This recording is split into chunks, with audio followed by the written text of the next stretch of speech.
now, preview time. So let's take a look at what's coming your way.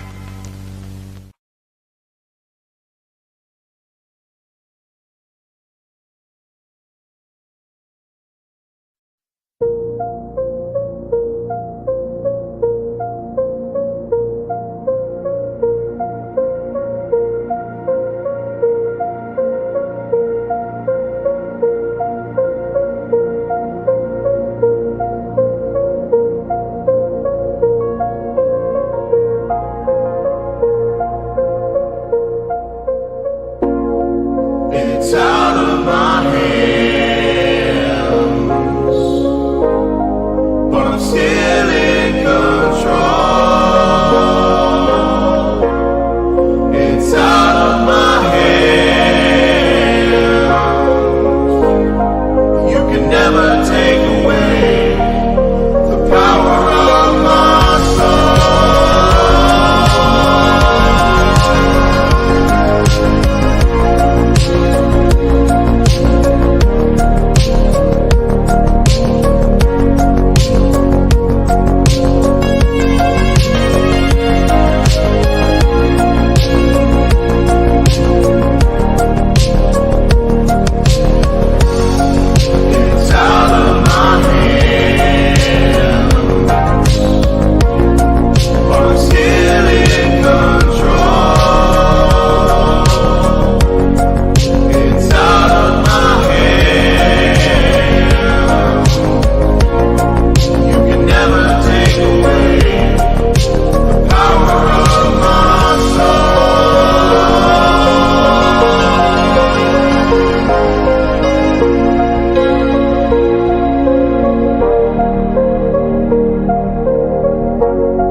Scan the QR codes to see what's upcoming for FTW Productions and what's available on demand right now. Button Master Stable Wars entire playlist. AEW Revolution Go Home Week, Dynamite and Rampage watch parties. Mistress Audio dramatic readings featuring voice actors from Weymouth Youth Wrestling. Elimination Chamber retrospective. All WrestleMania-themed retros by Wrestling Fortune 44 Incorporated. Star Wars Jedi Fallen Order Let's Play series. WrestleMania 19 Revenge Mode Let's Play series. All of A Simple Man's Brand Simply Predicting panels. Both episodes of The Don DeMarco Show. AEW Spark, WWE Aftershock, every show week by week. The entirety of the NASCAR Thunder 2004 Let's Play series. Past and upcoming Jeff Meacham Network watch-along coverage. FTW Productions watch party for WrestleMania Go Home Raw. A Simple Take, WWE Simple Takes featuring Cassidy 18 Studios. Super Mario Bros. Z voice acting. Episode 3 coming soon. Breaking news. ATW View Impromptu. WYW Intro and Immortal Stream. Wrestling with Idiocy Episode 7. Our favorite WrestleMania matches. Plugs have concluded. On to the video.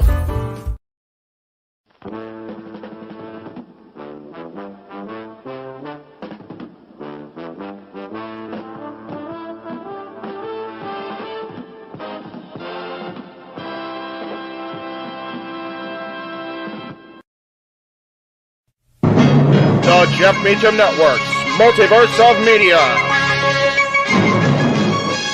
For over 15 years, the recognized symbol of excellence, and the standard bearer in coverage of sports and entertainment. The following program contains strong language that is not suitable for young children. Viewer discretion is advised. JJ, Jeff, you want to kick this thing off? Because I'm still trying to process everything here. Yeah, it's like, who wants to go first? Yeah, who wants to go first? well, Come on in. It's open mic night with your host. you could maybe say there's really 4 topics, but it's split into 6. The Renegade, JJ Williams. The Sammy and Eddie Kingston thing, which one's the better smelling turd? And his panel of co-hosts. I am the founder. We'll call me that for today since we're going with the Jeff Jarrett love theme here this week, according to JJ. The West Coast Professor, Jeff Meacham. Karma is karma is karma. That's professional wrestling! Damn it!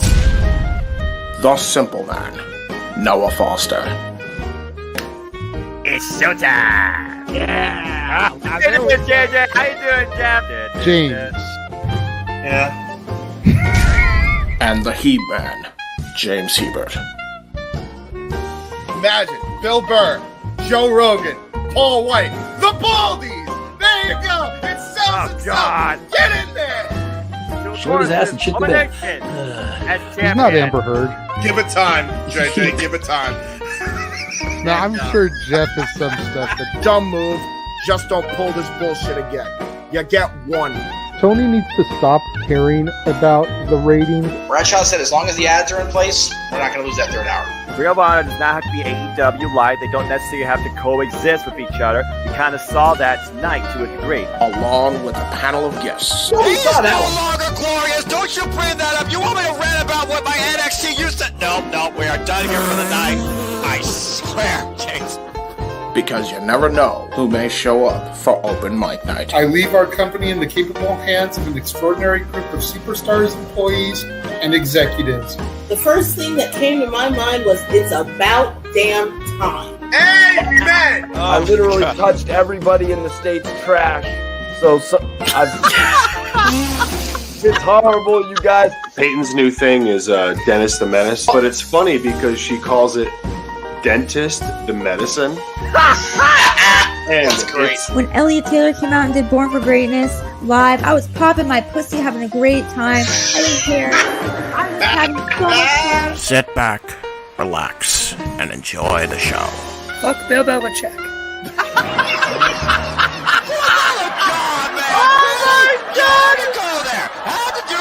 Football thing. We ended on wrestling, and then you bring in that shit. That's just how the thing goes off the damn rails. Brilliant, bloody brilliant.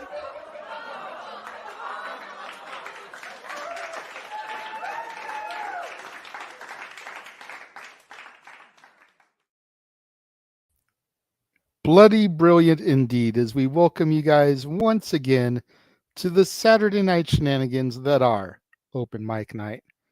I am your host, your moderator, the Renegade of Wrestling, JJ Williams.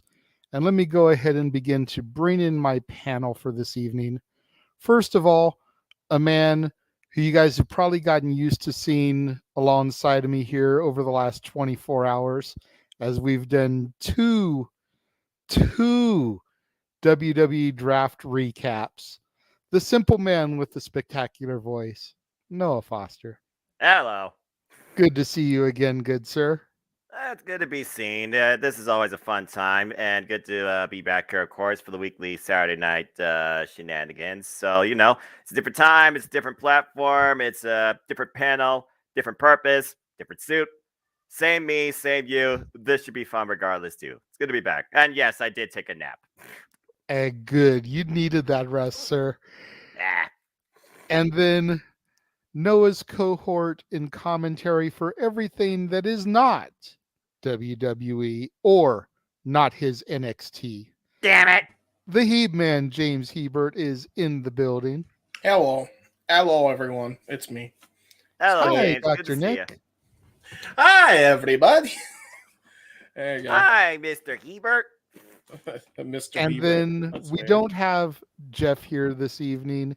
He is currently at the LA Kings Game 6 playoff game against the Edmonton Oilers. If we win, we go to Game 7. If we lose, the series is over. So it's definitely do or die for the Kings out here in LA. However, we do have the Meltzer of the multiverse, the Cleveland combatant, Josh Mansfield. Hello. How Hey, you Josh. doing? How you doing? You know, all the usual. I keep it simple. And yes, Elizabeth, I'm aware. I swear, Japanese professional wrestling fans are some different breed, especially when it comes to the workers in different companies. That All Japan guy laying out Pro Wrestling Noah's Congo. Yeesh. Okay, yeah, I was going to get to that. I have not heard what happened, so if you want to go ahead and elaborate a little bit, because, I don't really follow the Japanese stuff too terribly much. I mean, And I tried to Josh, follow just so you know, Matthew says you're already a better Meltzer than Meltzer. So, Well, I mean, that's not a high bar, but that's not a high bar at all. Like anybody's a better Meltzer than Meltzer. I could be a better fucking Meltzer. Listen, I'll take it. I will fucking take it. That is fair. Yeah, I would. So Noah, do you want to elaborate really quickly about what happened? So, I mean, again, I try and keep up with as much wrestling as I can because it's what I do as I look at all things wrestling. Shout out, of course, the AEW family on the Twitter.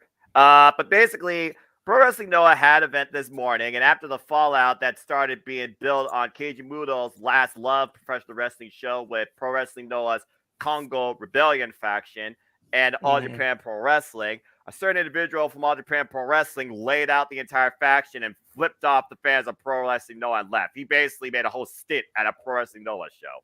Damn. Wow. So, yeah. Awkward.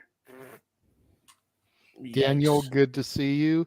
I don't know how much of the draft we're going to get into, as Noah and I covered that pretty extensively over the last 24 hours. But if Josh or James here would like to give their thoughts of anything that they know about very briefly so that we don't go too deep down the rabbit hole, then feel free. But the World Championship is our main event. We will definitely be getting to that down the road a little bit there, Daniel.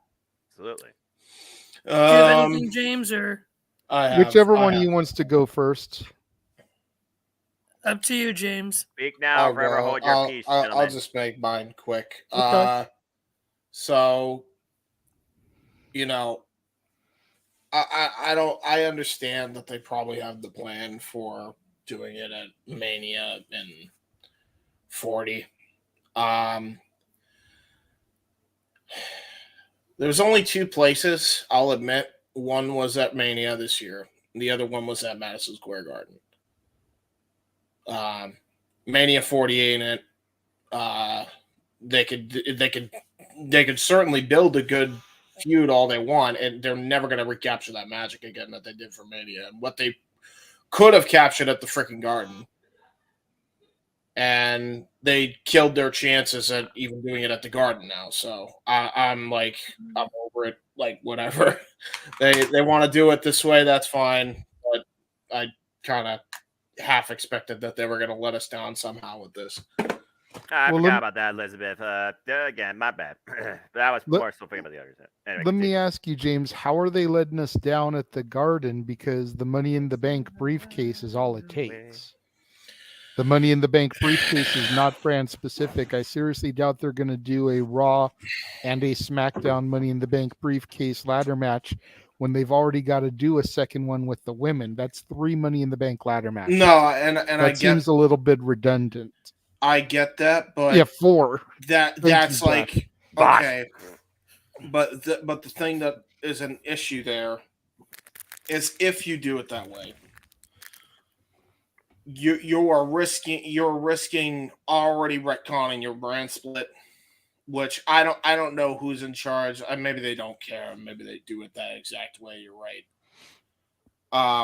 I just think there was a better way to go about it, and that's just not, do it right away and wait until Roman at least hit the 1,000 days at least, and then have the title change happen at the Garden. Right. That's what I'm saying, though, is like that still can happen with the Money in the Bank briefcase. I mean, again, the Money in the Bank briefcase, with the exception of when they did do a Raw and a SmackDown one, and the Rumble, have never been brand specific. You can challenge for any championship. You know, maybe this could just be to throw the fans off and make people get upset, like you seem to be doing in this situation, where it's like, oh man, Cody and Roman are separated, and now it's not going to happen. So that when his music hits on SmackDown and he runs out at the Garden and cashes in, everyone's like, oh shit. You know? We're going to go ahead really quickly before you retort. We're going to bring in Jeff, who is in the green room. Oh, shoot. Jeff is actually there. Just real quick, because we're literally starting the second period. I just want to wish you all a hell of a game. I'm tired as hell. Hell of a show. Have fun with the topics. I know Josh is looking forward to one of the topics, so have fun with that, brother. And just have a wonderful night, guys. Like I said, I'll try to pop in afterwards, depending on how my mood is. Otherwise, love you guys, and go Kings go, and go Jeff Mitchell Network go. There we go. Love the shirt, Jack. Love the shirt. There you go. All right, so go ahead, James. Get your retort in. So yeah, I think the issue is like, if they did this brand split, I don't think they did it in the short term. I know they've retconned plans at the last minute. I don't have hope they're gonna do that this time. Fair enough. This is a year-long chase. If people enjoy that shit, good for them. If they're gonna be in for the ride, that's great. I'm just off the bandwagon now. Their biggest chance was at Mania. They dropped the ball there. Whoever's fault it was there, whatever. I don't care anymore. And now, yeah, and now, you know, Garden's not even gonna happen. And if it does, you know, okay, Money in the Bank, sure, but that's a 1 in a million shot with how stubborn the man upstairs is now running the company. That was clearly a fucking Vince move. There's no way that was a Hunter decision. All right. And honestly, that looks like it was supposed to be, we'll get to it later, but that looked like it was supposed to be the design for one of the titles that Roman holds. But, you know, I digress. Buy the shirt. There you go. Josh, you got anything that you want to say about the draft before we move into our regular topics? Keyword draft, Josh. Keep it topical. Yes, Noah. Yeah, I'm excited about the draft. Not surprised. The fact that Roman is staying on SmackDown instead of going to Raw like it was rumored lends more credence to Madison Square Garden still happening. Because I still say Cody gets Money in the Bank or is able to be traded to SmackDown. He could get a trade, could try for a trade, and will still go to SmackDown somehow. If he wins Money in the Bank, it'll be, he will announce his match, not just run in, cash in. Cody's not going to be about that. I'm happy with the picks so far. Shinsuke to Raw, that's going to be fun. Imperium on Raw. JD McDonough, very happy with that. Natalya going to Raw, happy about that. McIntyre going to Raw, I think that's a very good move. OC on SmackDown, that's going to be fun. Thing I'm most concerned right now about is the women's title. The Raw women's title, because Bianca getting drafted to SmackDown, okay. That made sense as long as Io was going to win it. But now Damage Control as a whole got drafted to SmackDown. I don't see Damage Control lasting to Backlash. I see Damage Control breaking up by Backlash and Io getting a trade back to Raw, honestly. I don't think they're going to do the title switch with her and Rhea because I still think Judgment Day is going to SmackDown. But that's all I got to say about that. Okay, then. Well, what do? You would have to merge the titles then. There's no way you can keep. I just said, have Damage Control split, and then and Io win the belt. Okay, when Bailey and right Dakota go to SmackDown, Io can get a trade to stay on Raw. And they have done post-draft trades before, so again, Josh, Triple you might H, be onto something. But again, 2000. we'll have to wait and see because, as we know, these draft picks are not made official until after Backlash. Or you know, they could keep Damage Control together, make Bailey look like a bigger jabroni, and just have Io win it for Damage Control. I mean, that can always be an option too. Yeah, I mean, personally, and obviously now with Gunther on Raw, Austin Theory is going to be no. Austin Theory doesn't have to go. If Austin Theory is drafted to Raw on Monday, then Bobby Lashley is objectively winning the U.S. title. We'll in that see. triple threat, because they're not going to have both titles on Raw, both mid-card titles on Raw, and I don't think Bronson Reed is going to win. I think Bronson Reed could probably use it more than Lashley could. I agree with that. I agree with that. I mean, and then I wouldn't be surprised to see them unify the two women's titles at Night of Champion. Because if we're being real, before you start, let me talk, Josh. If we're being real, there aren't that many legitimate, viable contenders. They'd be better off having one women's title and the tag titles and creating legitimate tag teams with the extra women that you know aren't going to get the title, at least not anytime soon. People like Zelina Vega, no disrespect. I would honestly only be okay with them merging the world women's titles if they introduced a mid-card women's title. I agree. Only way I'd be okay with it. But if not, keep them separate like the world titles. Make it like the men. If the men have one title for both, then that's how it should be for the women. If the men have two titles, that's how it should be for the women. Now, either that or they put all the women on one show and they have the tag division on one show as well as the women's world title on one show as well. That could also work. That's how I'd fucking do it personally, because I've proven it doesn't take a damn genius to actually give a fuck about a tag team division regardless of gender. So, it's I think it just comes down to you can't do this. You can't. It somewhat worked with, I guess, the men's, but they still have two titles at the end of the day. So you still had your respective divisions, even though they were on the same couple of ooses, So that was fine. But the way you should really differentiate these rosters, and I don't know if they've done this. I assume probably not, because I haven't really paid attention to much of the news, but men tag team division on one show, women's tag team division on another. That way you kind of have something that gravitates for one show or the other. Now, and then you actually can, put it this way, then you can actually give proper focus and not have it all over the place on multiple shows, as opposed to it being spread out like they tried to do, which did not freaking work and died a death.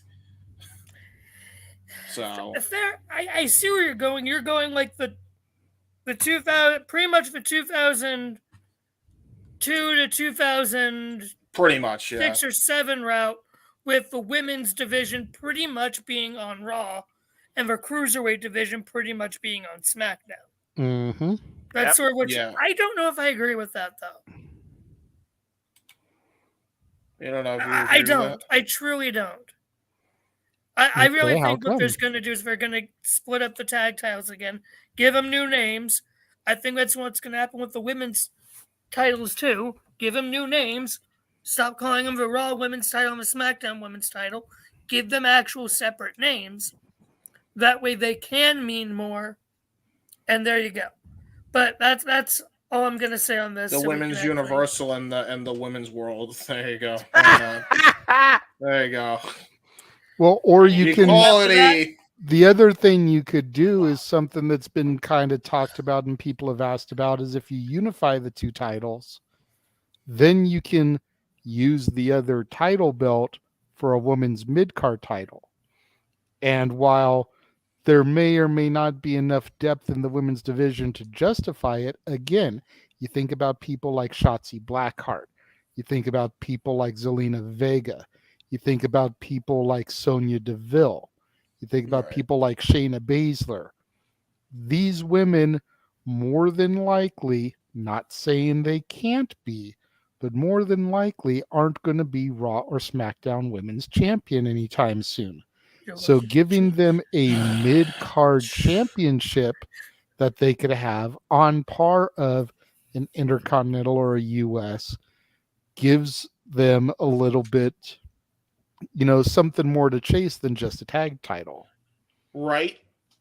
However, what you're saying, think of the words in that sentence too. There's not enough depth, but there's also, if you merge the titles into one, you do. Therein lies the crux of the problem. Like, Shayna Baszler, under no God's green earth, should not be a former women's champion by now. Amen. No way in hell that should be the fucking case.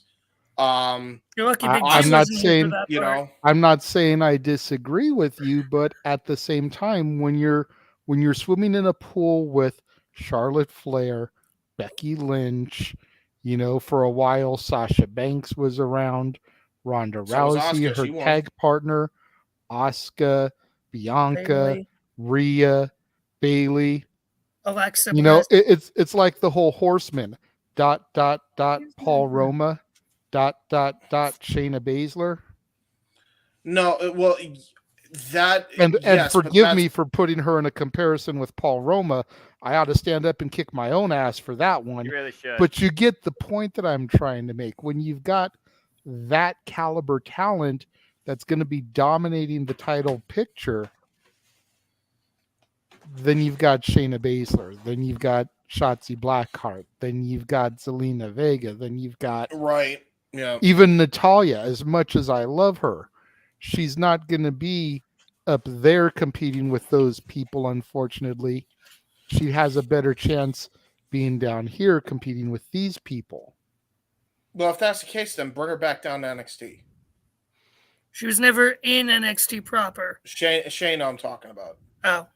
Like, as an example, like, if that's really the case, then you don't need a women's mid-card title. You need to bring some of the women down to NXT so that way, number one, you actually have trainers down there that can show rookies what to do there. And number two, you actually have some substance down there so that way you could have competitive matches each week so that girls like Zoe Stark and whoever else are down there can actually learn from some of the veterans that have been on the main roster. If you're not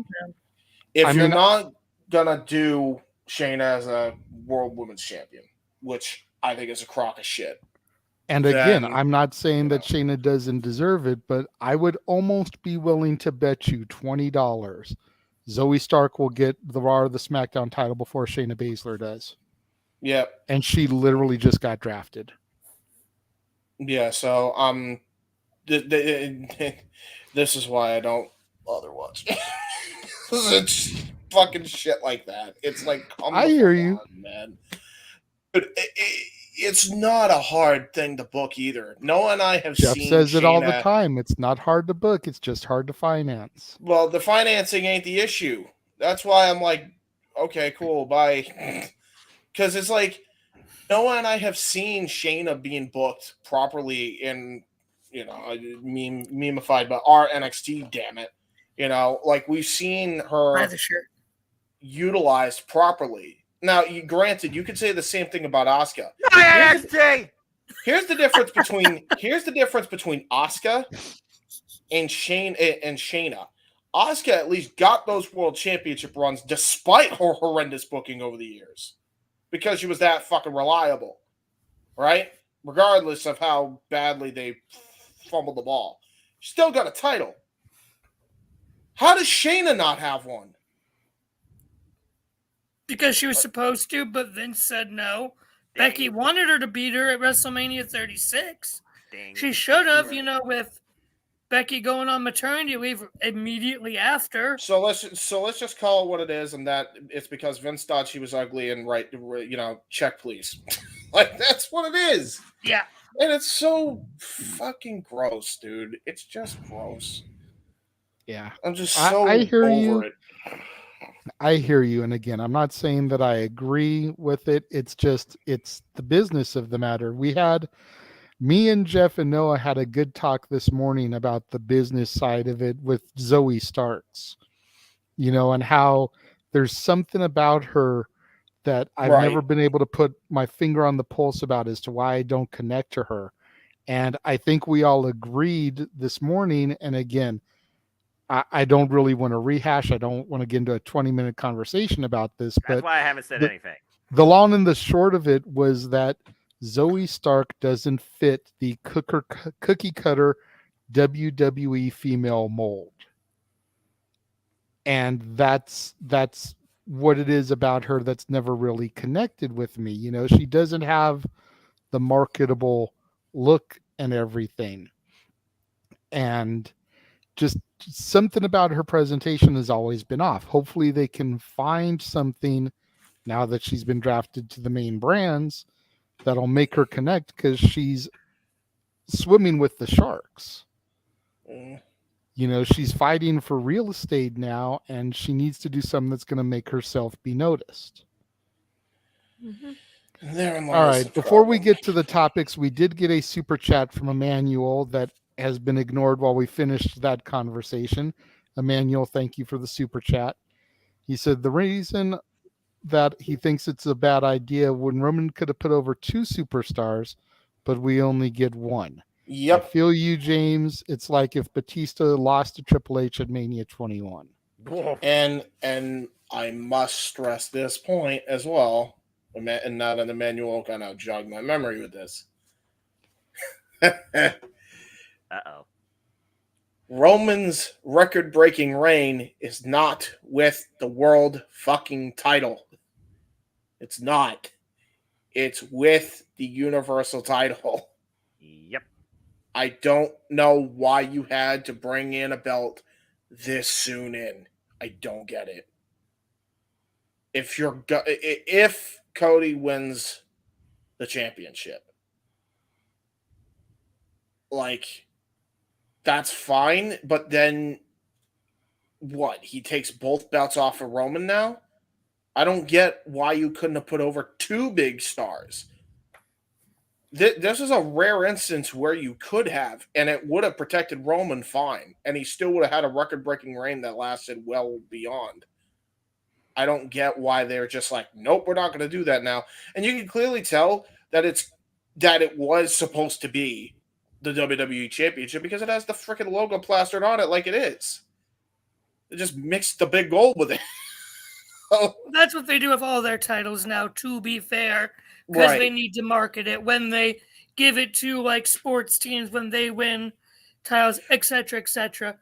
Right, but my point being, Josh, before you go, is that obviously was supposed to be the World Championship. It's the one on Roman's shoulder. That was supposed to be the new world title. I think the plans changed because Vince said, "Nope, pal, no lineage."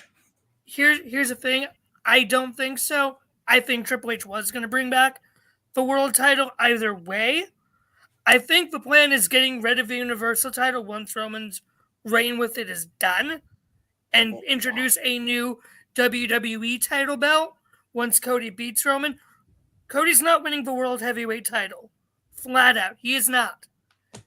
His quest is for the title his dad never held. His dad held the NWA World title that became a WCW title. That's the old version of what this title looks like, pretty much. So he's not going to want to win this title. If he's in that title match, he's losing to Seth, which he should. Let's try to get off of the world title at this point, because otherwise there's nothing going to be discussed when we get to the main event, which is that belt. So the super chat kind of implied a teaser to put in movie references for you, though, JJ. a teaser in conversation to come for the Yes. main event. So, Amanda, we appreciate that. But like I said, I basically just wanted to hear both these men's juxtapositions when it came to the outlook of the current WWE, because you, me, and Jeff particularly have discussed this now over the last combination of 3 hours across the multiverse. Is why I just took it all in.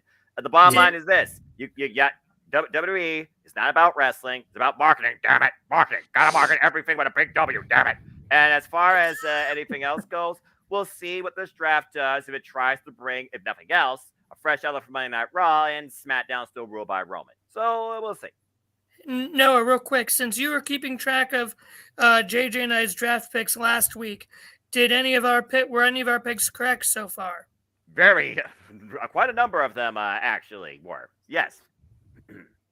And I just sent like a current outlook of now the WWE roster to the chat as you saw. And as we learn what happens on Monday night, I'll update it from there and send the overall final outlook. Hopefully will be finalized, period, after Monday Night Raw, not on Raw Talk Bump or whatever dumb nonsense Peacock shows on. Yes. Fair enough. All right. So getting to our first actual topic this evening, now that we're 40 minutes in. Impact Wrestling. Hey. You know, it's well documented that they had a debut at the tapings last night. Trinity! Naomi! Trinity Fatu made an impact last night, if you will, you know, to kind of take the paraphrasing from so-and-so is all elite. Trinity Fatu made an impact. Right. Good for her. You know, I mean, I don't know. I want to look at this positively, you know, like positively Paige or the positivity that is Mustafa Ali. But don't get me started, JJ. I to use a term that's been thrown around regarding this new championship, I feel like this is a consolation prize for Trinity. You know, she didn't become all elite. She didn't go to the second biggest company that there is. Mercedes sure as fuck didn't help her get into New Japan and do work with her. So she's on Impact. Granted, we've well documented Impact's got the best women's division that there is right now. Damn right. So there's that plus side going for it, but she's on the show that's hard to find, that not everybody gets the channel for, and it feels like it's a consolation prize for me. Well, again, that is all based on perspective, and when you look at the other companies, I still understand where you're coming from, and people look at Impact Wrestling more for its past versus its present. The bottom line, look at it like this. Maybe she's not looking for necessarily the biggest exposure. Maybe she's looking for redefined passion and respect for what she's capable of, where the WWE kind of forgot that. It kind of takes me to what Frank Kazarian's been doing his sit-down interview with one of your boys that decided to go back to Impact Wrestling. And come part 2, he's going to tell us what really brought him coming back home to Impact versus what happened to him when he left in the first place. For me, I look at this for Trinity looking out the best for herself. She still wants to wrestle. Yep. She wants to be respected. She wants a new outlook. It's one of those things where, you get to the biggest player, you get the biggest paycheck, you get the moments, and then you really wonder will you appreciate enough for it? Do they still deem you amazing, or do you just handle the fact that you will be lost in the shuffle and stuck in catering? She didn't want to settle for that. And while Mercedes, Monet, and Trinity both went in different directions, they both have redefined themselves in a different way. So I'm very curious to see what Trinity does with a women's division that is better booked, more respected, and has a decent balance of quantity versus quality weekly on their product, not to mention at their pay-per-views where they've literally main evented countless times. So good for Trinity, and I'm very curious to see where this fresh start takes her and how she kicks things off. Josh, James, anything that you want to add to this? I think with Trinity, I think she wanted to go somewhere where she could be her own woman, like outside of what people know her for. Basically, granted, hello, Mickey James. Granted, she couldn't have gone to. She could have gone to New Japan if she wanted to. I think we get this idea that, Mercedes never tried to bring her in the first place. I don't think she wanted to be there. I don't think it's her style. And that's no disrespect to her or anything. Like if you've seen the way Joshi's work, shit. I mean, I don't blame her in the slightest. A lot of rigorous neck training, I'm sure. That's just one discipline.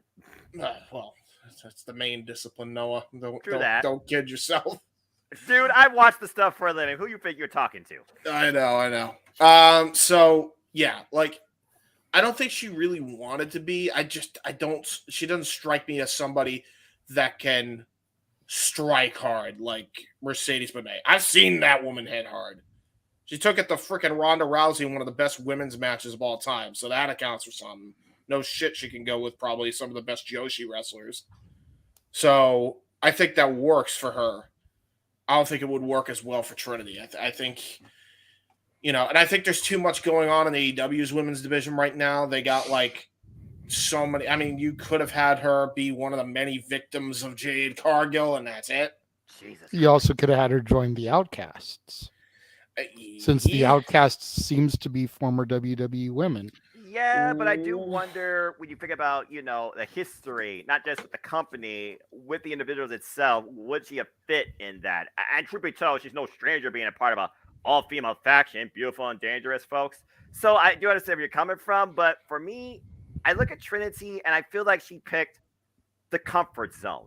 And maybe sometimes that's all a athlete needs in this industry sometimes when they feel so burnt out. In AEW, she probably would have got lost in the shuffle, if not maybe figured out a spot, maybe at Ring of Honor. But you look at her style, you look at her past, you look at her track record, you look at kind of the way, again, like you said, you kind of stood up, James, she defines herself. She wants to redefine herself in a way that people know her more than just the girl that can start a rave, because Casey and Casey do that now on your NXT. So, I mean, at this point, sky's the limit to see what she can do and what storylines develop with her and Impact. I think she picked the right spot for her to come back to the wrestling industry, because that's really what this is about. Yeah, I do agree, Matthew. You're not wrong. I don't think Trinity would have lost to Jade, because Trinity and Jade are good friends. I think she probably would have joined Jade and her contingent. Okay, that's fair. And that's yes. However, I'll offer this counterpoint though. I don't think she wants to be a woman that's known in a tag team or a faction. I think she wants to be in the singles division, and I think she wants to be taken seriously. And I think the only place she can do that is an Impact. Because let's be honest, she goes to AEW. Yeah, exactly what you said. She's going to be a part of some faction warfare nonsense, which is not necessarily bad. But we got a lot of that going on already in that company, and you still can't fit everybody on TV to the point where they need a new 2-hour show. So that's out of the question. You got, Ring of Honor, but then again, like, okay, so what, a match with Athena? That's cool, I guess. But it's like Impact, there's a lot more to work with for her, because she could test herself against some of the best women in the industry. Deonna Purrazzo, Tasha Steelz, Mickie James when she comes back healthy, Jordan Grace, women like that, Rosemary, et cetera, et cetera. I can go on and on about how good that women's division is. She can really like test her different styles, because it's more of a hybrid in Impact, and it's more of a proving ground there. Whereas if she goes into Japan, she's gonna, she could probably do it. She's tough enough to do it, but at the same time, I don't think she's gonna compete for anything more than probably some of the, the Wonder Women titles, the Stardom titles. I don't think she's gonna go anywhere towards that IWGP World Title. And then you got the women's division, which again, she'll be in the faction warfare, and then in WWE, it's loaded if she were to return there. So, I mean, and again, she would be, I think she tried to get into the bloodline, and that just kept falling through. So I think she just wants to kind of prove herself, and they're like, all right, watch me. I'll go here and I'll make Ryan, this get place. Back to me after you sleep for 3 hours in a 48-hour period. With all due respect. I'll come, I'll make myself here, and then I'll show you what you missed out on, and then some. you know. So I See think if it that's leads what to it a came better down to. opportunity when you come back. I mean, Bronson Reed / Jonah. You see what happened on his time in the independent scene. Now he's back to WWE challenging for the United States Championship. So it's not a bad thing seeing somebody try and do something else and then see whether or not they choose, keyword choose, to come back to WWE. Just know that WWE is not the end-all, best-all, beat-em-all game. Sometimes it could be literally your destruction, mentally. Right. True that. By the way, shout out to Nikki Cross, by the way. Oh, that's nice. Shout out to Nikki Cross, by the way. Great empowering post. And good for her for taking care of herself. True that.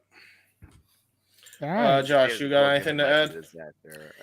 I'm going to make this quick just because I'm going to save my big rant for the Chavo thing, and then I have a lot to say on the World Heavyweight thing. So make this quick.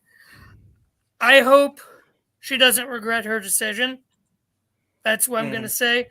I really was sad to see her leave. I really think this is just, she wants to do it. She wants to do it somewhere. Do I think this is, if she was going to do it to stick it to WWE, she would have gone to AEW. Yeah. I really think this is just, she wants to wrestle. She wants to prove herself so she can go back to WWE. Because that's what happens a lot of times when former WWE superstars like Bobby, like Drew, as was said earlier, when they want to prove themselves, they go to Impact or TNA, as it was back in the day, and then go back to WWE. What I would honestly like to see, now, again, I don't watch Impact really. I want to see Naomi and Mickie James go at it. What I would like to see, honestly, is Triple H, and he might do this if he can, with what the Bullet Club does in New Japan, if they can do that with the Bloodline now and have Naomi represent the Bloodline in Impact. And then I believe, isn't there someone from the family that's in AEW right now, or am I? Not AEW, but in MLW, Jacob Fatu. See, right there. Jacob Fatu could represent an MLW. Granted, I don't think MLW is a big fan of WWE at the moment, but I digress. But that's just my thoughts, Good for her. I just hope she doesn't regret it. At the end of the day, this industry, you either make or break yourself based on your decisions. Yep. All right, good stuff. Before we get to our next topic, we're going to take a quick, brief intermission here. We're going to take a look at what's coming to the Jeff Meacham Network side of the Multiverse of Media here in the coming month.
So that is what is coming up on the Jeff Meacham Network side of the Multiverse of Media in the coming month. Lots of good stuff there. Make sure you guys stay tuned for that. So the next topic we're going to get into is one that Jeff suggested to me. Again, unfortunately, he's not here. He's at the Stanley Cup Playoff Series game. They're doing a little bit better. It's 4-3 now, Edmonton, almost out of the second period, but I digress. And he wanted us to kind of go over briefly the announcement for the Dark Side of the Ring Season 4 and the topics that are going to be covered there. You got Marty Jannetty, Bam Bam Bigelow, Abdullah the Butcher, Bash at the Beach 2000, the Graham family, Chris Candido and Tammy Sitch, Magnum TA, Adrian Adonis, Doink the Clown, and Junkyard Dog. Now, I know Dark Side of the Ring tends to focus on the more negative aspects of the industry. My question to you guys here is, and I don't know how much Josh is going to be really able to do this because I know that he's a newer fan as opposed to a classic fan of some of these people, but with the exception of the controversy from Bash at the Beach 2000, with the exception of the controversial antics of Chris Candido and Tammy, and to a certain extent, the Magnum TA story ending with his tragic car accident that kept him out of wrestling when the cusp of greatness was in front of him for his career. Do these other people and topics have enough to really get a good, meaty, Dark Side of the Ring-esque episode out of, or has this show kind of run its course now and all the controversial stuff has kind of been done already? Well, I would say they go for Brawl Out too, but AEW is already doing that on their own fucking merit. So yeah, I don't think there's really nothing else I don't think you could do, really, as far as covering. And I think it's for the fucking best, by the way. Like, we don't need this to be a long-lasting thing anymore at this point. Like, we covered the bad shit. We said this is wrong. Let's change for the better now. Now let's actually do that instead of just reminiscing on how shitty wrestling was as far as the backstage politics and backstabbing and all that shit. Because, again, it goes back to what I said with, everybody, dogging on whatever company they want to dog on at a given time or whatever wrestler they want to be an asshole to at a given time. It all goes back to the same thing. How is that helping the industry? It helps in the moment because obviously you need to educate these people. I'm all for that. But what else do you talk about after this? I don't think there's anything else. Yeah, I mean, I haven't really followed the entirety of Dark Side of the Ring, but I know that they've covered the Chris Benoit tragedy. That was the first episode. I know they've covered the Owen Hart story. I know they've covered mass transit, and that whole incident. Like Plane Ride from Hell. Yeah, the Plane Ride from Hell. They've covered the majority of the high profile, oh shit, let's make sure that never happens again. Take this as a learning experience, if you will. Yeah, they've covered those topics, and it feels like they're grasping at straws now. Well, you also got to consider... I kind of compare it to, for those of you, I know, Noah, you're a wrestling guy. You don't really dabble in the other stuff, but some of you guys may remember Behind the Music on VH1 and how they would give the hour profiles of the artists and the careers and everything. And every time before they would go to commercial break, there'd be some kind of like cliffhanger and like, oh my God, this happened. And we're going to get into it as soon as we come back from commercial break. And like, then you had the Weird Al story, and it's like, Weird Al hasn't had that type of life, like with the exception of the controversy with him and Coolio behind Gangstas and Amish Paradise. Like, oh God, Weird Al has not had severe run-ins. He's not the type of guy that gets pulled over for DUIs. He hasn't been admitted to rehab. He hasn't had, affairs with 25 women while being married. He doesn't have that type of life. So they had to kind of fabricate and make things seem more dramatic than they really were for those cliffhangers. And it just kind of feels that's where they're getting with Dark Side of the Ring. It's like, Doink the Clown, yay! That's gonna put asses in seats for an hour episode.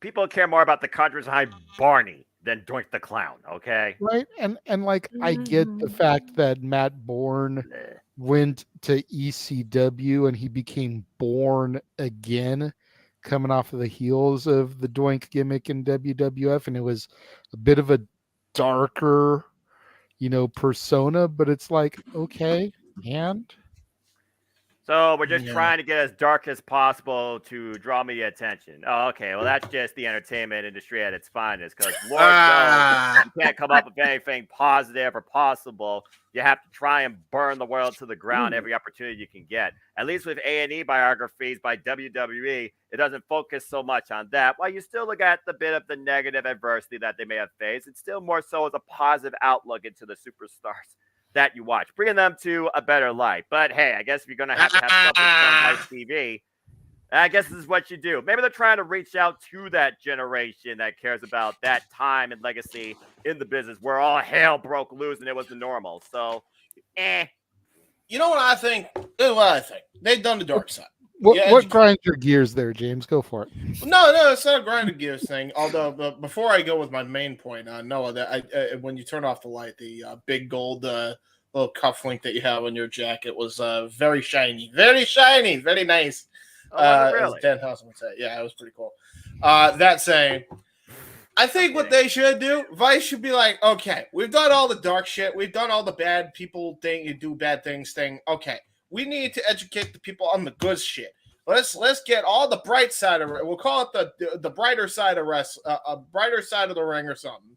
And then they just, I don't know, have Shawn Michaels freaking be the guy to voice that over as opposed to Chris Jericho. Born Again Christian all makes sense. They got to get DDP positively Page. Oh yeah, no, that would work. Okay, once I actually agree with you. By the way, don't you disparage the name Joe Henry while he's recovering from a broken nose. There's such a thing as bright side of the ring. I think don't feed into every negative aspect of the business just to get what's out there on the Twitter or on YouTube. Right. Like, okay, you have to educate that the shit happens. Fair enough. Can we also educate? Hey, there's a lot of good that happens. Let's do the focusing of the good shit. I think I really be wonder a refreshing change of pace. Focus more on a positive outlook of the business, both as fan, as observer, as journalist, if you're that, as worker. Where would things stand when it comes to morale versus the bottom dollar? I'm just saying. Guys like Titus O'Neil. Oh my gosh! Well, he's fun. He's a good guy. I will say though, that's what I'm saying. Absolute though, like dog shit commentator. Well, no, but you're talking about like the bright side of the ring. Somebody like Titus O'Neil, for sure. Somebody like Shad. Oh, Shad, yeah. Kofi. Kofi. There you go. Rock. Big E. The Rock, the Rock too. Rock's doing all big things. Right. The Rock rapped. He's the rapper now. He's not the rocker. He's the rapper. Doing shit with Tech 9 and whatever. It's cool. You still know John Cena. Bro, have you heard that? I don't know, man. Have you heard that? Up the stuff he's done with Make-A-Wish. John Cena would be a hell of a profile for the brighter John side. Cena would be a great one, yeah. I mean, has he had shit in his personal life? Of course, we all have. We all have. But if you focus on the wrestling aspect of it, John Cena. Yeah. You wouldn't put Batista on there, right? Oh, JJ? fuck no. Fuck Batista. You know what? I'm surprised. I'm shocked that they didn't get the rights to do the Hogan story, but TNT did with their crime documentary. That shocked the hell out of me. That's true, yeah, because they're doing. I was shocked that Dennis Rodman. What was that one? What was the show called? I forget the name of it, but it was like but they got the rights to the Hulk Hogan one on TNT, whatever the like true crime celebrity crimes or something. I don't freaking know. I don't watch TV. Yeah, celebrity scandals. We know Noah. Yeah, go ahead, Josh. Quick thing, JJ, could you put up Matthew's comment again real quick? Yeah. Technically, Xavier Woods could also count for Dark Side of the Ring with him and Paige and Brad Maddox. Hey, no. And by the way, listen. At the end of the day, there's really not much you could do with that. It's more of it's a freakier side of the ring. The only thing gross about it is that the title got desecrated. Okay, but what they do is their business. I don't think that really. No wonder they had to get a new title. I'm just saying. I'm just saying that NXT championship isn't the only championship that's ever been desecrated. You know, there's 16 teams playing for a big old cup in hockey right now that I'm sure has been desecrated as well. So, in more ways than one. Fuck Any championship held by Ric Flair. Dude, you give a hockey player enough liquid courage, he'll take a shit in the fucking trophy, no doubt. Oh, he just God. drops one right in there, like. We don't want to lose Noah again because last night. Look, I don't know, man. He's actually laughing at that one. Look. I'll be good. We both have church in the morning. Last night, Jeff popped into the show and he was out in Hollywood. He was drinking. He was 25 sheets to the wind. Like he was fucked up. And he said something on the air that broke Noah, and in turn, he ended up breaking my internet because I lost my connection while Noah was broken. And so we don't need that to happen. No. That's good. That's stuff in James you can go back and watch and add to the clip package to the end of the year. That's what I was about to say. You guys had dead air for like. I'm gonna keep my mouth shut on this one. To be I'm fair, gonna keep my mouth shut. Yes, Matthew, and we will just leave it at that. I still think it's hilarious. Trying to move towards the show, but between me being broken and this stupid call from climate change, it was not a stable 35 seconds. No, by not the way, at all. I realized as I talked about like the Stanley Cup getting shit on or shit in, my Gary Hockey Hebert jersey is right here. Sorry, Uncle, I love you. There you go. Hey, JJ, yes, go Josh. back to Matthew's North side of middle hockey. comment right there. The brown side of One right hockey. above it. Sorry. Oh no! I mean, I'm gonna be good and not say anything on this one because you guys know how I feel about Sammy and Tay, so I'm gonna be quiet on this one. I will. And Emmanuel, we just mentioned that one a minute ago. I think that people got up in a tizzy because two people have relationship and they do the weird Shawn Michaels thing, and nobody had a problem when Shawn Michaels did it. Hell, even less people had a problem when Tommy Dreamer parodied it. What's the problem with Sammy and Tay? I mean, I'll be completely honest. I got a bro crush on Sammy Guevara, so gonna be honest there. Yeah. I don't That's know, man. kind of weird, Josh. Just I'm throwing it out not there. But meaning anyway, You have a bro crush? What do you mean a bro crush? He's a good-looking dude. That's it. Something is wrong with this. You know society, what? And it's not You know just what? Twitter. Actually, yeah. No, I agree with that. That's not that. Okay, so what you're saying is you don't have an attraction to him, but you are comfortable enough in your own skin to admit, yeah, if I was a woman, I'd fuck that. Yeah. Yeah. Okay, cool. Now, to give my thoughts on this Dark Side of the Ring, JJ, if you, in your benevolence, could please put up the graphic real quick again. 1 second here. I'm sorry. I think Josh, I think we threw both of these guys off here. There we go. Let's take a look at this real quick so I can give my thing, and then it will be Marty Jannetty, yeah, absolutely. It's Marty Jannetty. We all know he's fucking crazy. Bam Bam Bigelow, I guess you could find stuff. Well, it's sad in regards of he should be alive a lot longer than he was. I don't know much about him, so that's why I'm just going to go through these real quick of what I know.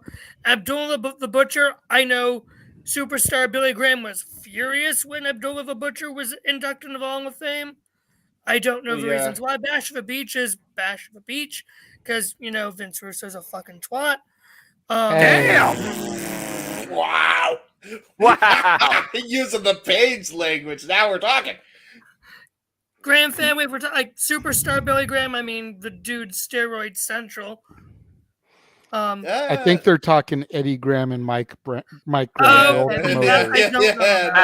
different person, but still. Okay, never mind then. It's Eddie and it's Billy, the steroid family. Disregard that one then. Chris Candido and it's Tammy Smith. It's Sonny. Of course, it's going to be fucking not so crazy. Sorry, JJ. Magnum TA, I don't know anything about. Adrian Adonis, don't know much about. Doink, don't know much about. JYD, I mean, JYD was beloved. Are they just, my guess is they're going to go after the racism thing, probably, is my guess. Other than that, I really don't know what they can get out of this.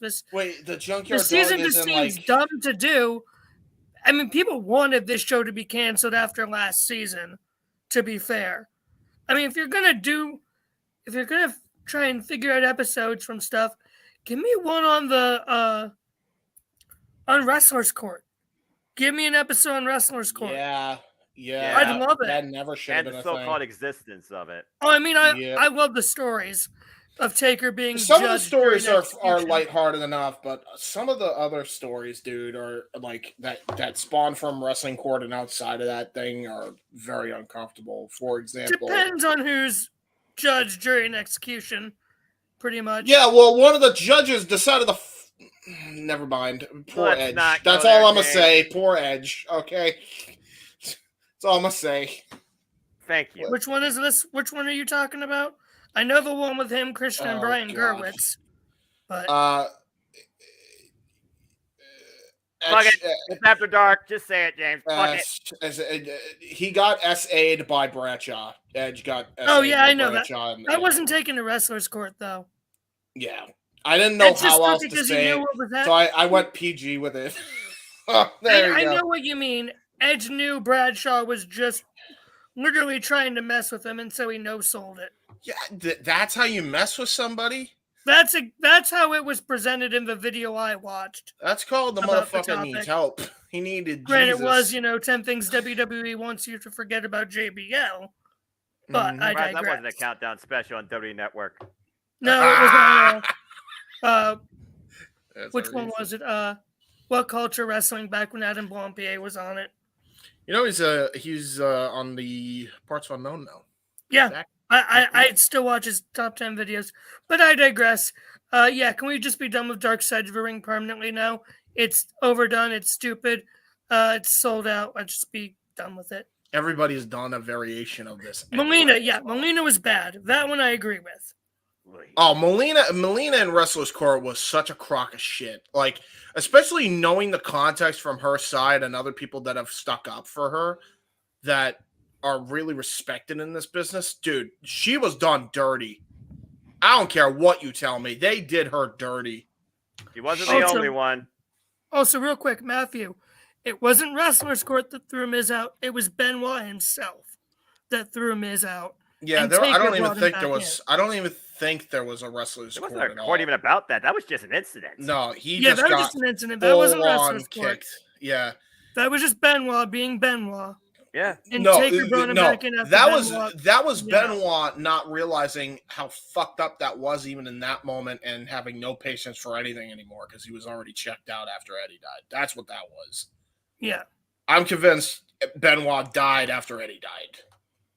That's my thing. But yeah, besides that. The bottom line, Dark Side of the Ring, stay in the dark. Amen. Just like Noah right now. We should do a Bright Side of the Ring special. How about we do that? You know what? Since Dark Side of the Ring, I propose that we do a segment on this show going forward where we focus on the bright side of the ring history. And we just have a segment dedicated to like the brighter things that have happened in wrestling, like that have impacted a community positively or, impacted lives of wrestlers positively and all the good things that this person did. We can come up with like an assortment of topics. And I guarantee you, if you look hard enough, we can find something to talk about every week on that. It sounds like a good idea, in my opinion. I mean, it sounds like you should just be spearheading this thing if you're the one bringing it forward. I'll do it. Turn it into a video. Sounds and good. Last I've seen the light. Josh, hush. And non-copyright. All right, yeah. All right. So that was a good little second topic conversation. We're going to take another quick commercial break. Take a look at what is coming up next month here on the Casa D18 Studios portion of the Jeff Meacham Network Multiverse of Media. Damn it, James, you freaking idiot!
I mean, at this point, we're just waiting for the next wrestling show to show up in the desert and sing Johnny Cash.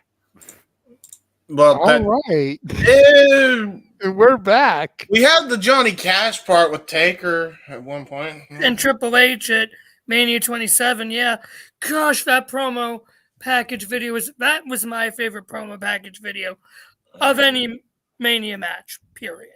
I mean, no, Rock Austin to My Way was My Way. Well, I don't know, man. That's always no more, but it was so dang good.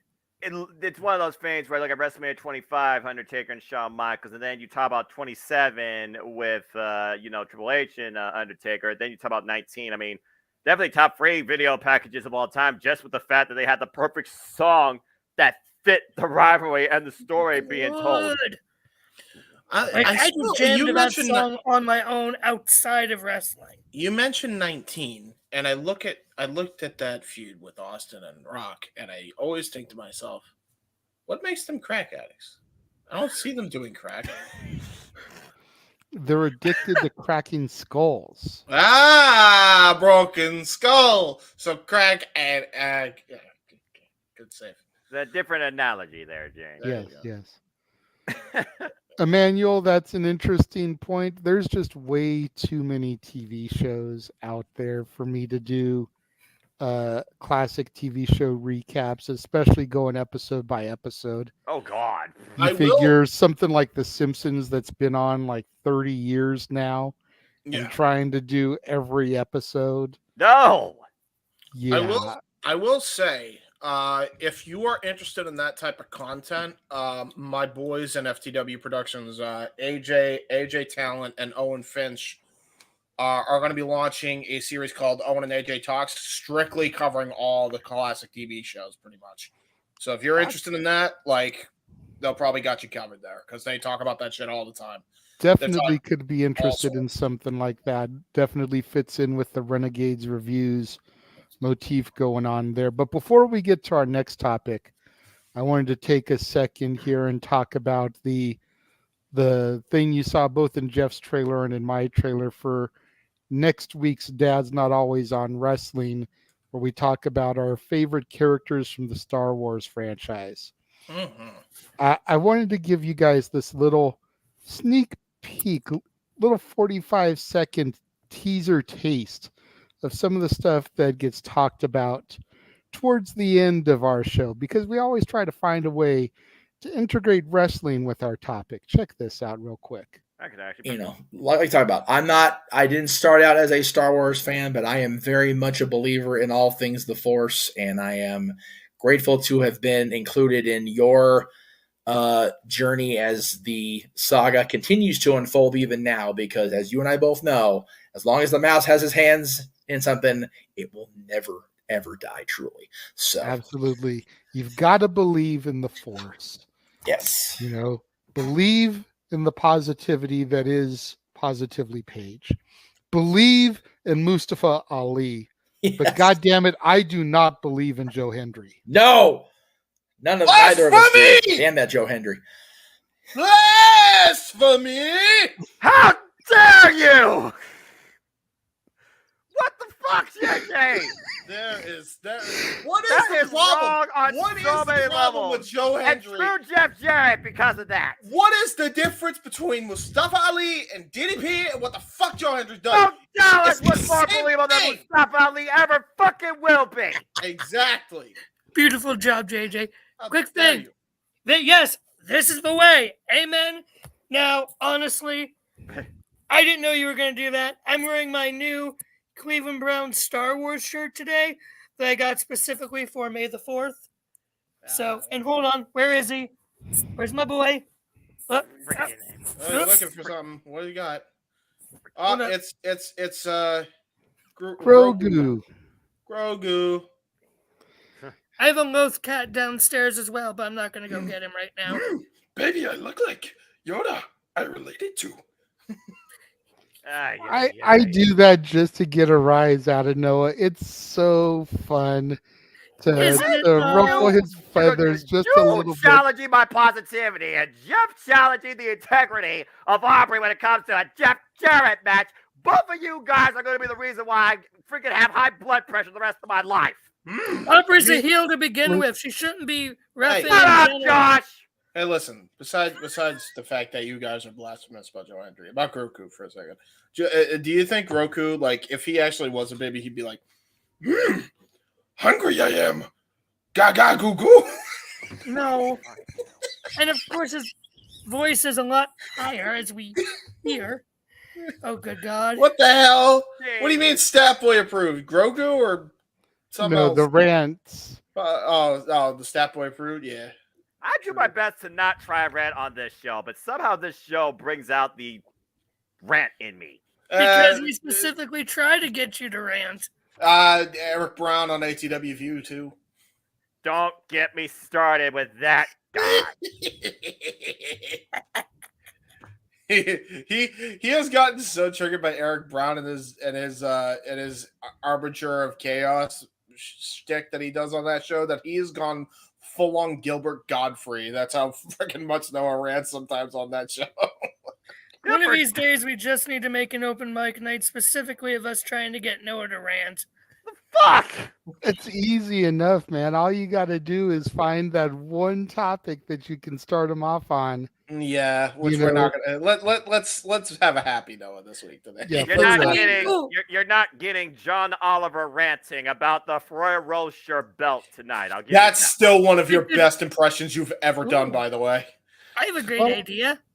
We can make him do karaoke against saying how bad Aubrey Edwards is. Ooh.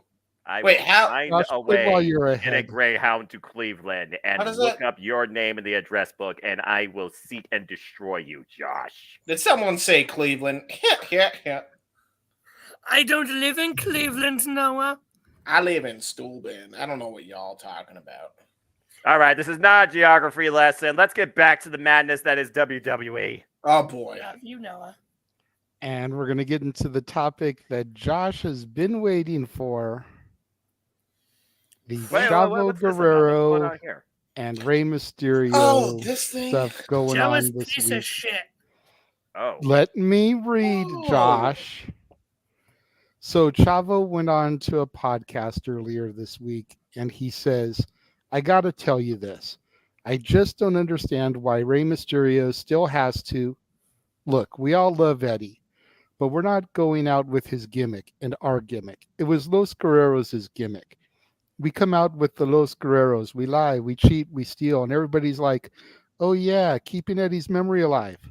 I say no, dude. I'm tired of people. And this is not a bitter thing. This is the truth. We worked hard for that last name. This whole family worked really, really hard to get that name to where it is. And we're tired of people prostituting it, in a sense, and using it for their benefit. So Rey Mysterio, I'm sorry that no one knows who Rey Mysterio Sr. is. Rey Mysterio Jr. No one knows who he is. And I'm sorry that you have to latch on to the Guerrero family. And we're just kind of tired of it. So thank you for keeping Eddie's name alive. Thank you for keeping the Guerrero name alive. But we don't need you. We're good. You know what I'm saying? And it didn't end there.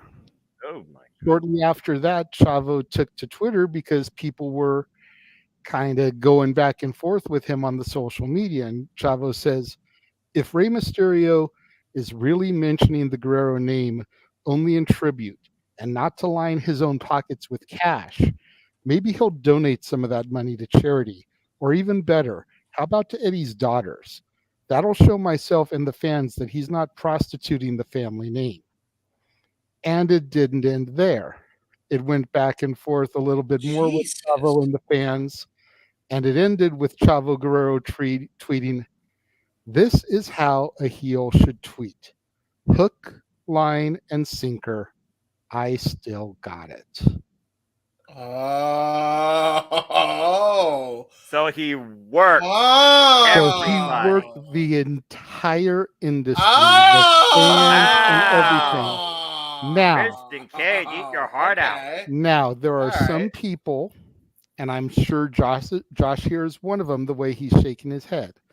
There are some people that believe that Chavo put that last tweet out because response didn't go the way he wanted it to. Oh, damage control.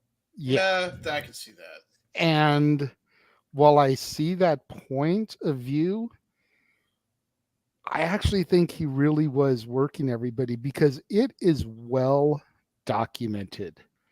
The love and the history between Eddie, Chavo, Vicky, and Rey. Yeah. Like it is well documented. Well, yeah, they've played it up. They've played it up in WWE in the past because Rey and Chavo have always had great rivalries. Yeah. And when they needed to get them back in a program together, they could always flip that switch and have a great rivalry. That's to me, that's all that's going on here. That's true. Yeah. Go ahead, Josh. I told you could be first here because you had stuff that you wanted to get off your chest about this.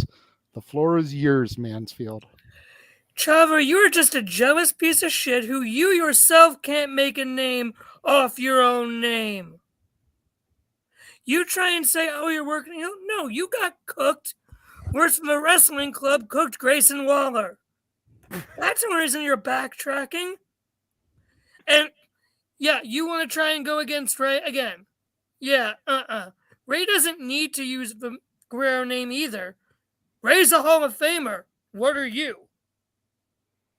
Where's you and your WWE history and your WWE legacy outside of that?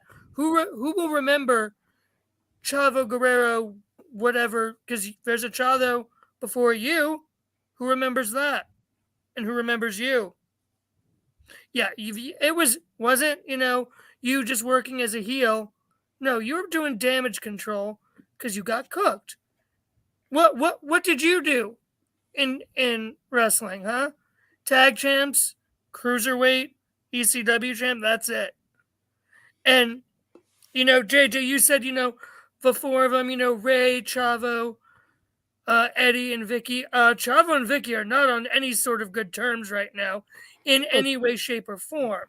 Okay, but we're not talking about this particular I'm moment. saying he was being serious on this, and he's just trying to do damage control. Ray doesn't need the Guerrero name. That's not what he's doing for. He's doing it to pay tribute to Eddie.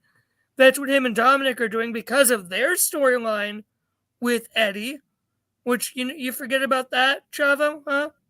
Or you weren't even around for that one. So no, he was Kerwin White then. Hmm? I said he was around then. He was Kerwin White then. As if people Exactly. He was. You had some stupid gimmick that you weren't even involved in the storyline with for that. When that would have been interesting, but again, no one is going to remember if you put Eddie, Ray, and Chavo. Who's going to pick Chavo Guerrero at the end of the day? That's it. Okay then. Jeez. Damn. No. Def Rebel tracks suck except for 3 of them at this point. No. The only thing I'm going to say is this. Folks, it's Twitter. Yeah. Text is one-dimensional. Yep. And out of nowhere, tweet by Chavo. Seriously, folks. Come on now. That's really all I got to say about that. I mean, seriously, it's a Twitter thing. Come on now. Listen, I would say yes, that he's not working and he's being serious. If number one, I have not heard podcast on Jericho where he has done nothing but praise Mysterio and Dominic and that entire family, and has been nothing but courteous to that entire line of family. He has never had a problem with anybody using the Guerrero name and the history of Guerrero and the impact that he's had on the industry. And let's not forget, not to cut you off, James, prior to the whole story coming out a few weeks ago regarding Sherlyn and Vicky and her husband and everything, we had covered earlier this year the entire story about how Vicky supposedly was anti what Dom is doing in the ring, and come to find out that not only is she in support of it, but Dom and Ray call her on a regular basis to make sure it's okay to do this type of stuff. Yes, so, that's another thing. So you're trying to tell me that Chavo isn't being privy to these conversations? Because while what is going on with Sherlyn and Vicky right now may have caused a rift between Chavo and Vicky, that's not to go back and say that a year or two ago, or even before the incident occurred, that they weren't tight and everything. That's a current rift. And not to mention... Not an Aaron rift, but that's a current rift between the Guerrero family. Had to get the pun in there. Had to get the pun in there, but that's a current rift in the family. You're trying to tell me that Chavo is not privy to the whole... Even the fact that Dominic is on TV doing the whole dressing like Eddie thing. You know, because the whole, he's the son of Eddie Angle. Like, come on, bro.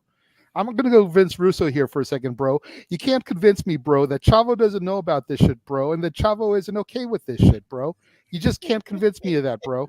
And as Arlene pointed out, you should go and as Hogan with Arlene, and as Arlene pointed out in her $4.99 super chat, thank you very much, Arlene.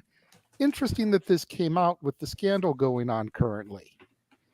Maybe trying to take a little bit of focus away from everything that's going on. Exactly what I was thinking about. Yeah, probably. Come on. And another thing, that just because there's issues, if there are issues, I don't know if there are, between Chavo and Vicky, if there are, who's to fucking say that Ray and Chavo ever had an issue? Ray's not involved with that. Like, come on. Real.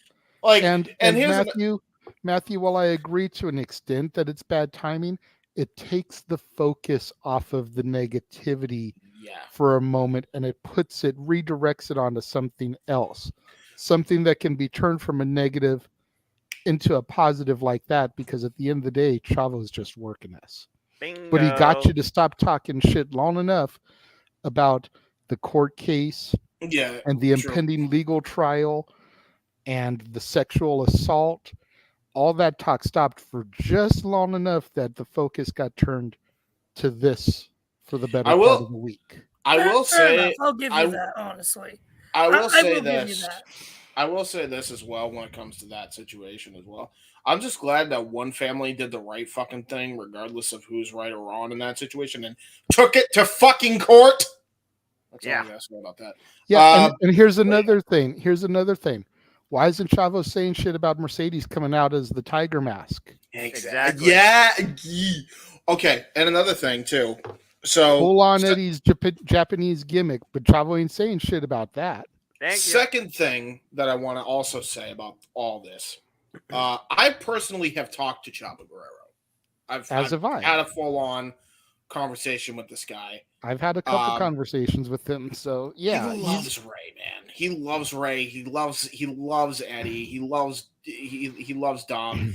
He doesn't have a problem with anybody using the legacy of Eddie and like, you know, the I wouldn't say use is a bad word, but like, you know, paying tribute to Eddie in some way, because he had an impact on all of us in the industry, you know, for a very good reason. You know, I don't think he has an actual issue.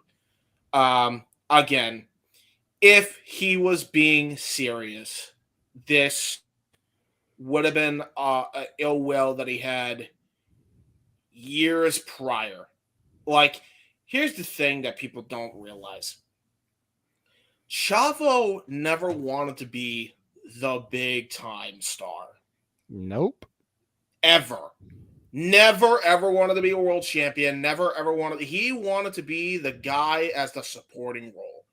That's why all of his things have been in either tag teams or hell, some comedy things. Like, he always was out there to entertain. That's why in WCW, the Pepe the Horse stuff, the you know, the stuff going on with him and Chavo Sr. with the Cruiserweight title and the all Kerwin White shit. The Kerwin White shit, which the entire sunk point of every amount into that gimmick. Yeah, like the really entire tried. point of Kerwin White was trying to distance himself from the Guerrero name. Yeah.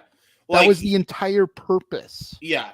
He was doing all that shit for the sake of doing it. And if you put him in the main event program, what he showed against Ray is that he could be right up there with Eddie Guerrero if he wanted to be. That feud with Rey Mysterio, as even if it was as soon after Eddie's passing as it was, man, some of the best fucking WWE matches come from Ray and Chavo. Those matches rule. The fucking Falls Count Anywhere they had, the I Quit match they had, some of the best memories I have as a fan. Like, they tore it up every time they stepped in a ring, and they were in a legitimate blood feud that WWE fumbled, not even necessarily Chavo did or Ray did. That was just something straight out of the WWE, but he proved right then and there he could go, you know, in the main event scene if he really wanted to. He never had a desire to be more than upper mid card or tag team guy, or a guy who just entertains people. That's why when he went to TNA, the first thing that he wanted to do was get Hernandez over Supermax. Yeah. That's why he teamed up with them. That's why he, wanted to really push, Hernandez. And I thought that, honest to God, they should have reformed LAX with Chavo at the helm. If they're but he never wanted that. He never wanted to be the vocal point. He just wanted to help Hernandez get over as he possibly could.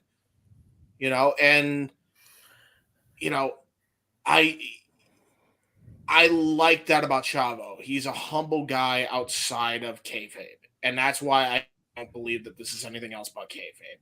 I've talked about this extensively with him in the one conversation, albeit the one conversation I had with him at a Top Rope event way, way back in the day.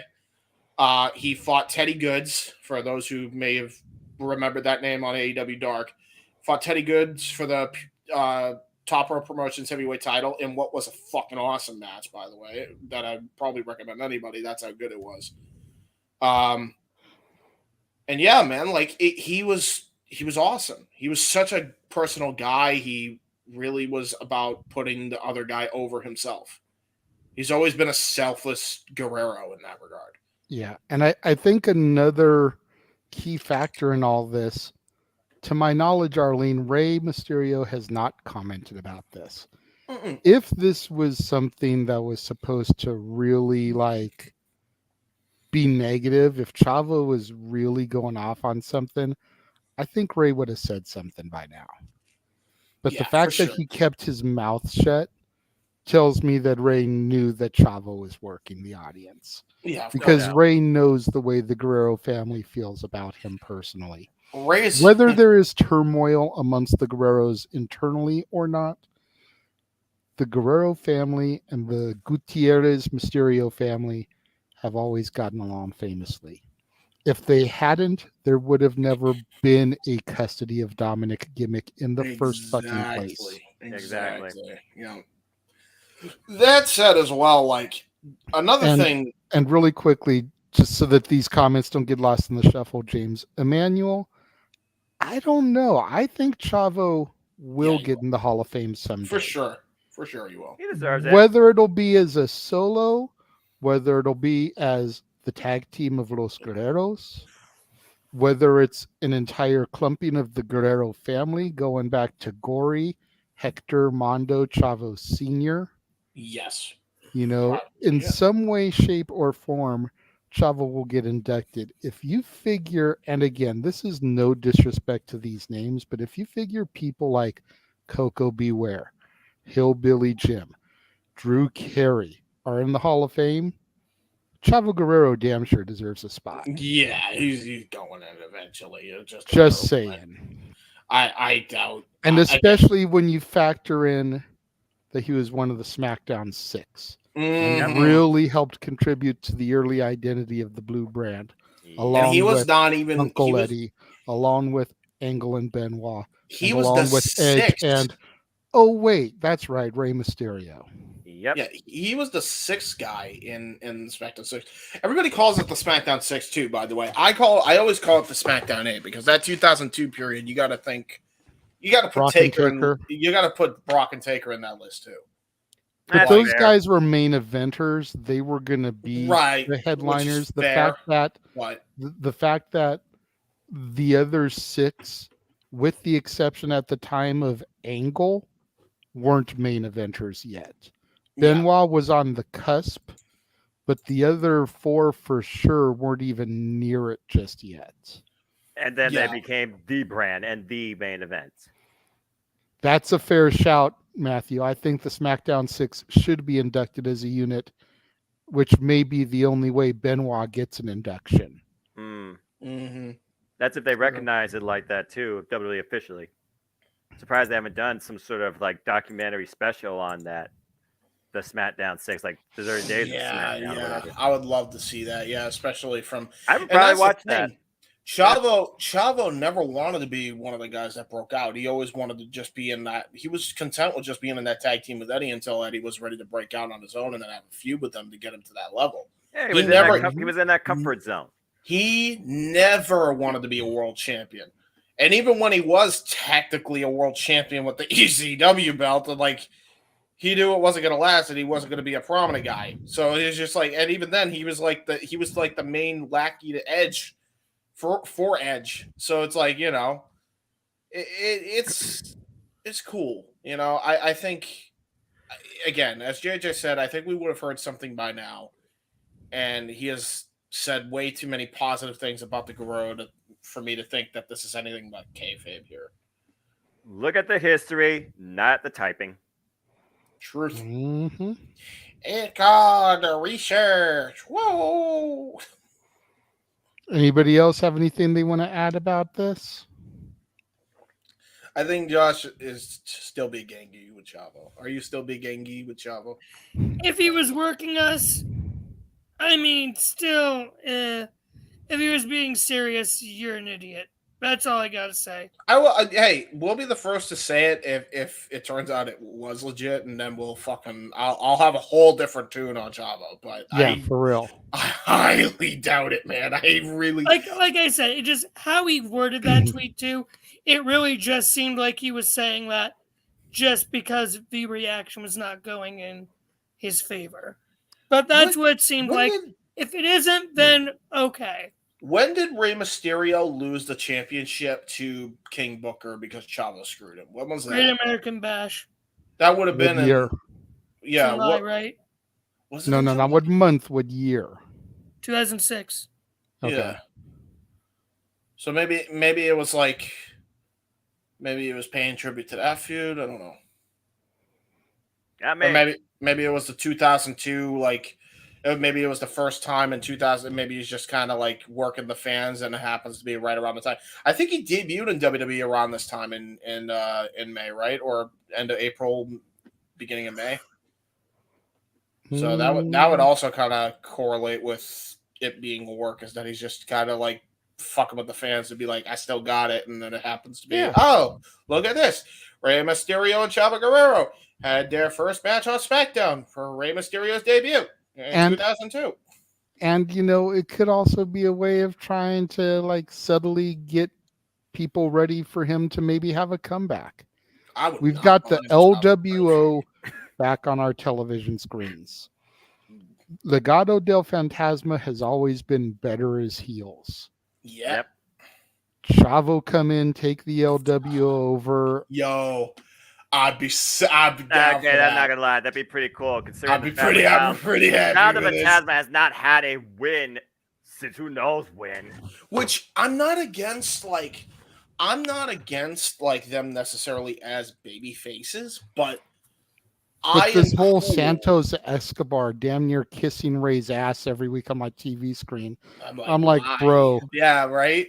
Even Weird. in my NXT, that's not the Santos Escobar I grew accustomed to. You know the issue. You know he's gonna turn on Ray eventually, and we're And gonna what get better that way big to match. do it? And what better way to do it than to bring Chavo in to I take control agree. of the LWO, the same faction that his uncle started and led. You know what the thing is too? Like, if they wanted to do a babyface version, what? Seeds, water it, let it grow. So what do they? I think I know what they're gonna do. Hear me out. Ready? So Chavo takes over the LWO, and he's got that version of the LWO. But then they do a split angle, and then Rey Mysterio he brings back the Lucha House Party, and that's the LWO. It's gonna be the LWO Chihuahua versus LWO Tijuana. That's what they're doing. It's happening. Here we go. This is What is not this? That's the freaking. WCW. This is not WCW, James. I was Damn it. gonna say, is this Hollywood versus Wolfpack? Like, what the fuck, Don't bro? get back in the Wolfpack. It's Modelo time. Órale. James, you son of a bitch!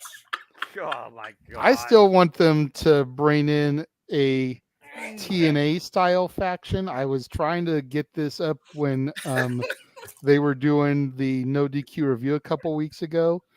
AJ Styles, Bobby Roode, Eric Young, R-Truth, managed by P.D. Williams, call him the Asylum. Ooh. Now that'd be freaking awesome.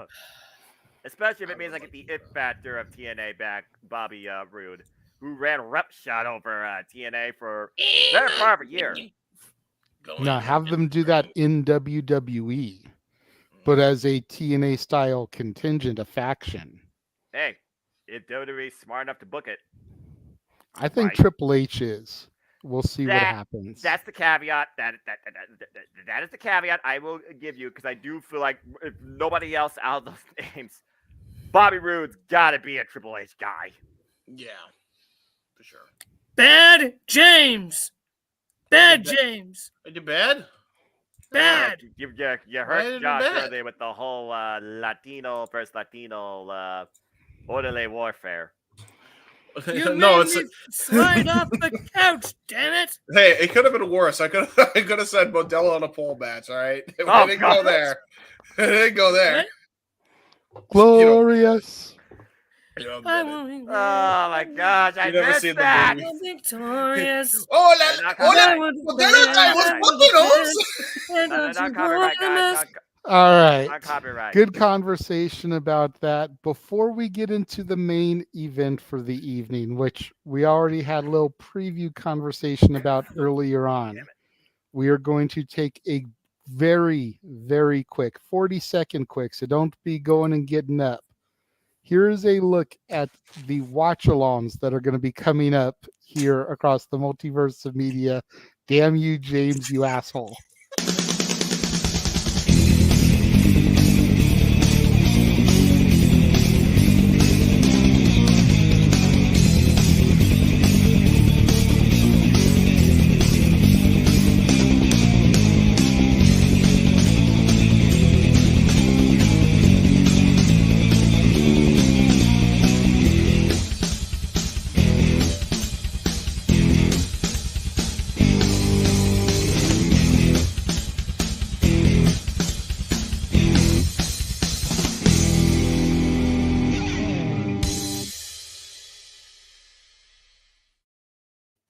And to be fair, the phrase is, "Damn it, James, you freaking idiot!" Yes, exactly. You just made the list. Again? Yes, again. I prefer the lexicon to the list. I do. Same thing. Just different. No, verbiage. they're different. That's why it was called the lexicon versus the list. Lexicon is a list. It's just a different way. It's a different type of list. That's why there are two different words in the damn dictionary. And we're setting off the simple dictionary man now. Don't start with me. Don't start with me. Webster man. Noah Foster. For Webster Simple Man. Webster man. Webster man. Does Look whatever. up Whatever a definitions, Webster does. man. Dadgummit. So we're now going to get into our main event. We're going to stick around the WWE. And yes, it is time to discuss the new World Heavyweight Championship. So beautiful. We're going to try and take a look at the pros, the cons, discuss who we think is going to win it, who should be vying for it. We all know that there are eyes on the product here across the multiverse of media. So, Noah, the simple man, give us your simple take, if you will, to coin a phrase. Excuse me. What are your thoughts overall on the championship belt? Let's just start with the design, first of all. Well, if I'm being perfectly honest, I still believe you don't need to brand a giant W on every belt in WWE. So that being aside, aesthetics, I understand what Triple H presenting it. It obviously is about a legacy of sorts. It is not like what NXT became NXT 2.0. It is not necessarily Big Gold 2.0. It's almost Mini Gold per se. But at least it's something that is an homage and kind of feels a little bit different. Damn it, Arlene. But it's one of those frames where I'm not sure how I feel about the overall. Let's just start with what it is. Aesthetic. What defines a champion is the championship they are presented with. It's the person that makes the belt, not the belt that makes the person in most cases. But when it comes to track record of belt design in WWE, a lot of it has been lackluster, it seems. If the W wasn't just blatantly staring me right in the face like a big giant eyesore, I probably wouldn't be so critical about it. But overall, I will say, I like it. it's more than the generic titles that everyone else has in WWE, except for the Intercontinental United States Championship. So, I mean, I'll give credit's due for a little bit more originality and creativity. And again, memes have already defined this in 247 different ways that makes John Oliver look like a saint. So, I mean, overall, we'll see how it fits around someone's waist or shoulder soon enough. Aesthetics aside, it seems all right. If we're just starting with that aspect, I'll go on everything else as you decide. Yes. As Ryan pointed out very briefly, for those that care, Kings just lost and have been eliminated from the Stanley Cup playoffs by the We're Edmonton gonna have an Oilers. angry Jeff incoming, aren't we? Possibly. I mean, 9 goals were scored tonight. It was a 5-4 final game score, so it's not like the Kings didn't put up a fight. So it wasn't a blowout. So I mean, Yeah, well, so- okay. I'm just gonna put it out there. Fudge it. We're not going to that, but let's put it out there. If your Kings are going to get a consolation prize, that's a smaller bronze teacup versus the Stanley Cup, then basically that's what this title is versus what Roman's had for the last 900 some odd days. Personally, I think the title looks fine. I'm not as angry about the design as some people are.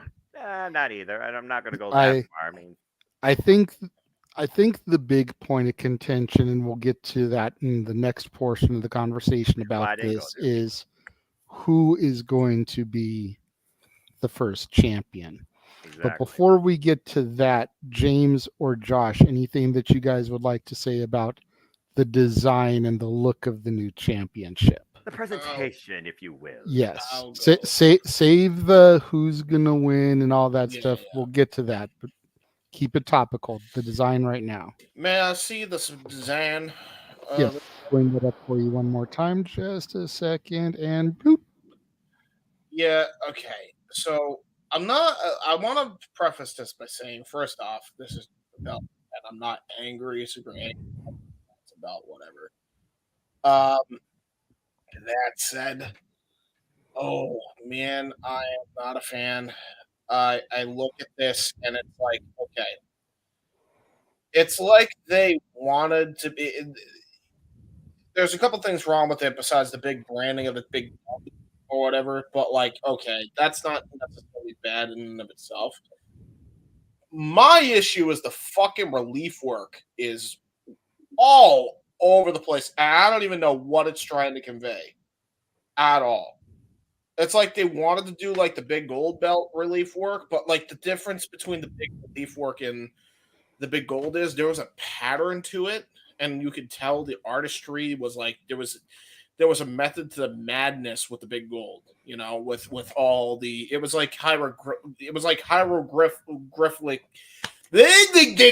hieroglyphics, James. Hieroglyphics of pro wrestling, you know, in one belt.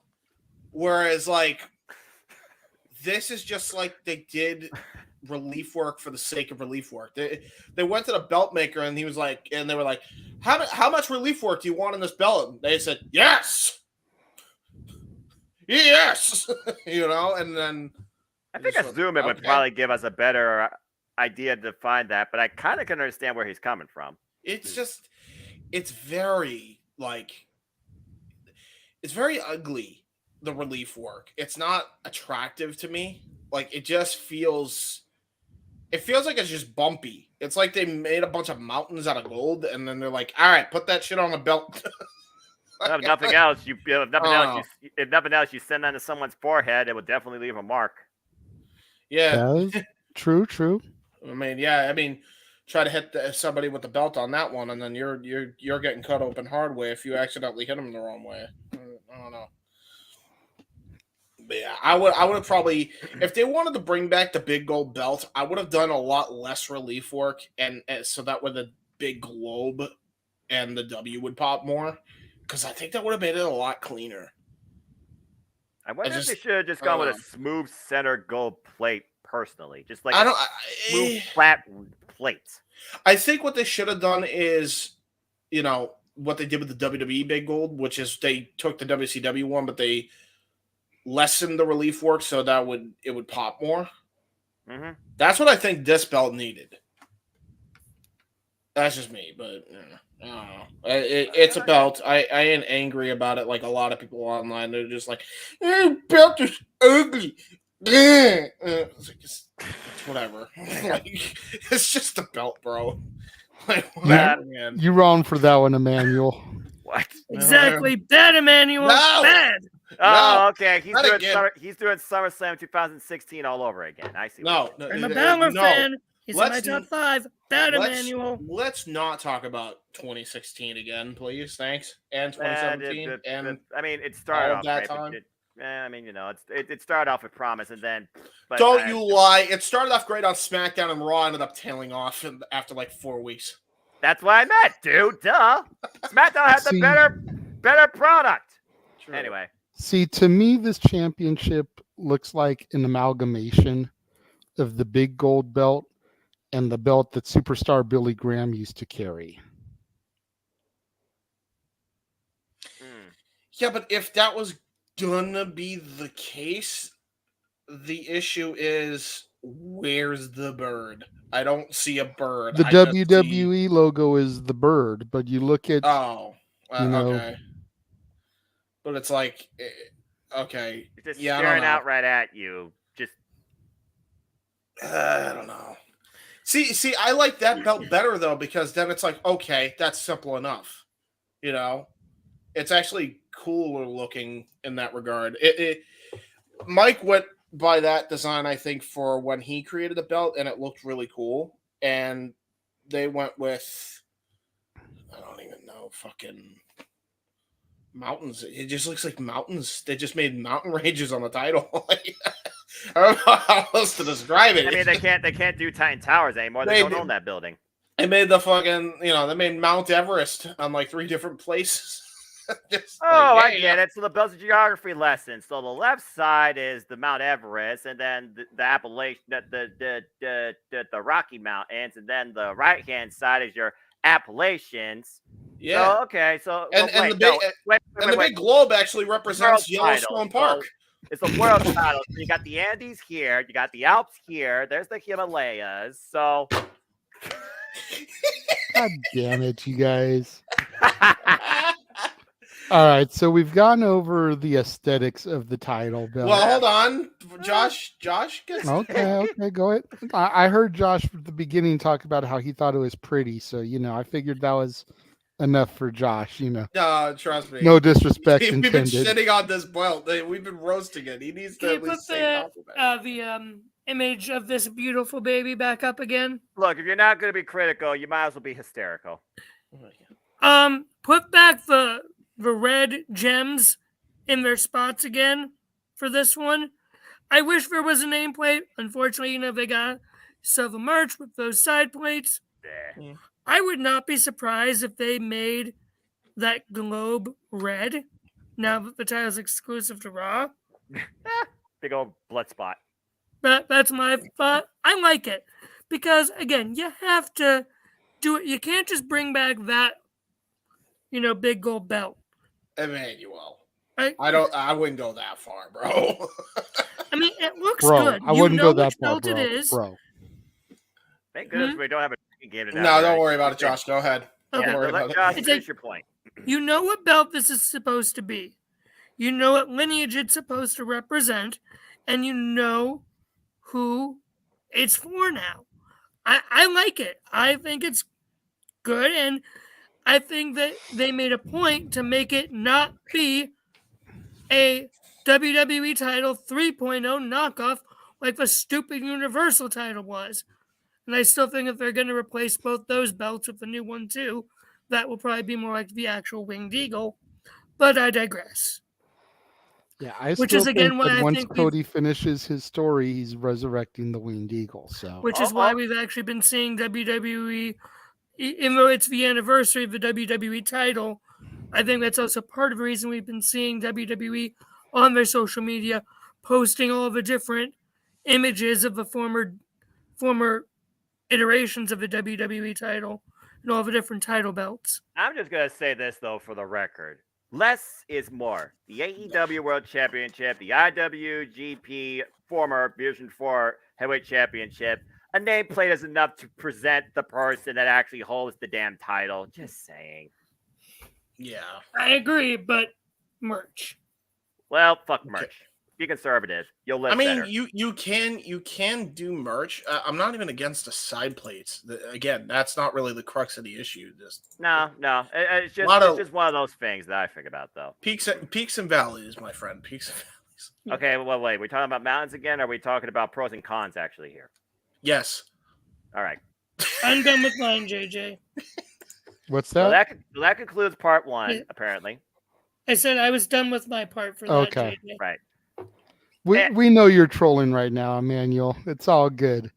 While you guys were discussing that, I looked really quickly, and the Winged Eagle belt actually debuted February of '88. So this year is the 35th anniversary of the Winged Eagle belt. Definitely would be a good time to resurrect it. Just saying. All I'm going to say is this, as we keep continuing it, and it might as well be not a running gag, but a proposed promise. As you keep saying, trust the process. Giving you till the show at Madison Square Garden to prove to all of us that you were right. If it doesn't happen there, you best eat a big-ass piece of humble pie and realize this is a retcon from WrestleMania 28 to 29, and you were wrong, and the story should have finished at WrestleMania. If the story doesn't finish at the Garden, I will definitely own the fact that I was wrong. You guys heard it here first. Timestamp it 2 hours, 3 minutes into the episode today. If the story ends up not being finished at the Garden, I will admit my mistake here. However, if I'm right, I'm going to be fucking the Miz about this shit. You're never going to hear the end of it. This is going to be Chris Jericho status. You know, how I defeated The Rock and Stone Cold in the same night, goddammit, to be the first ever undisputed champion. Like, it is going to be that type of thing that no one's ever going to live down.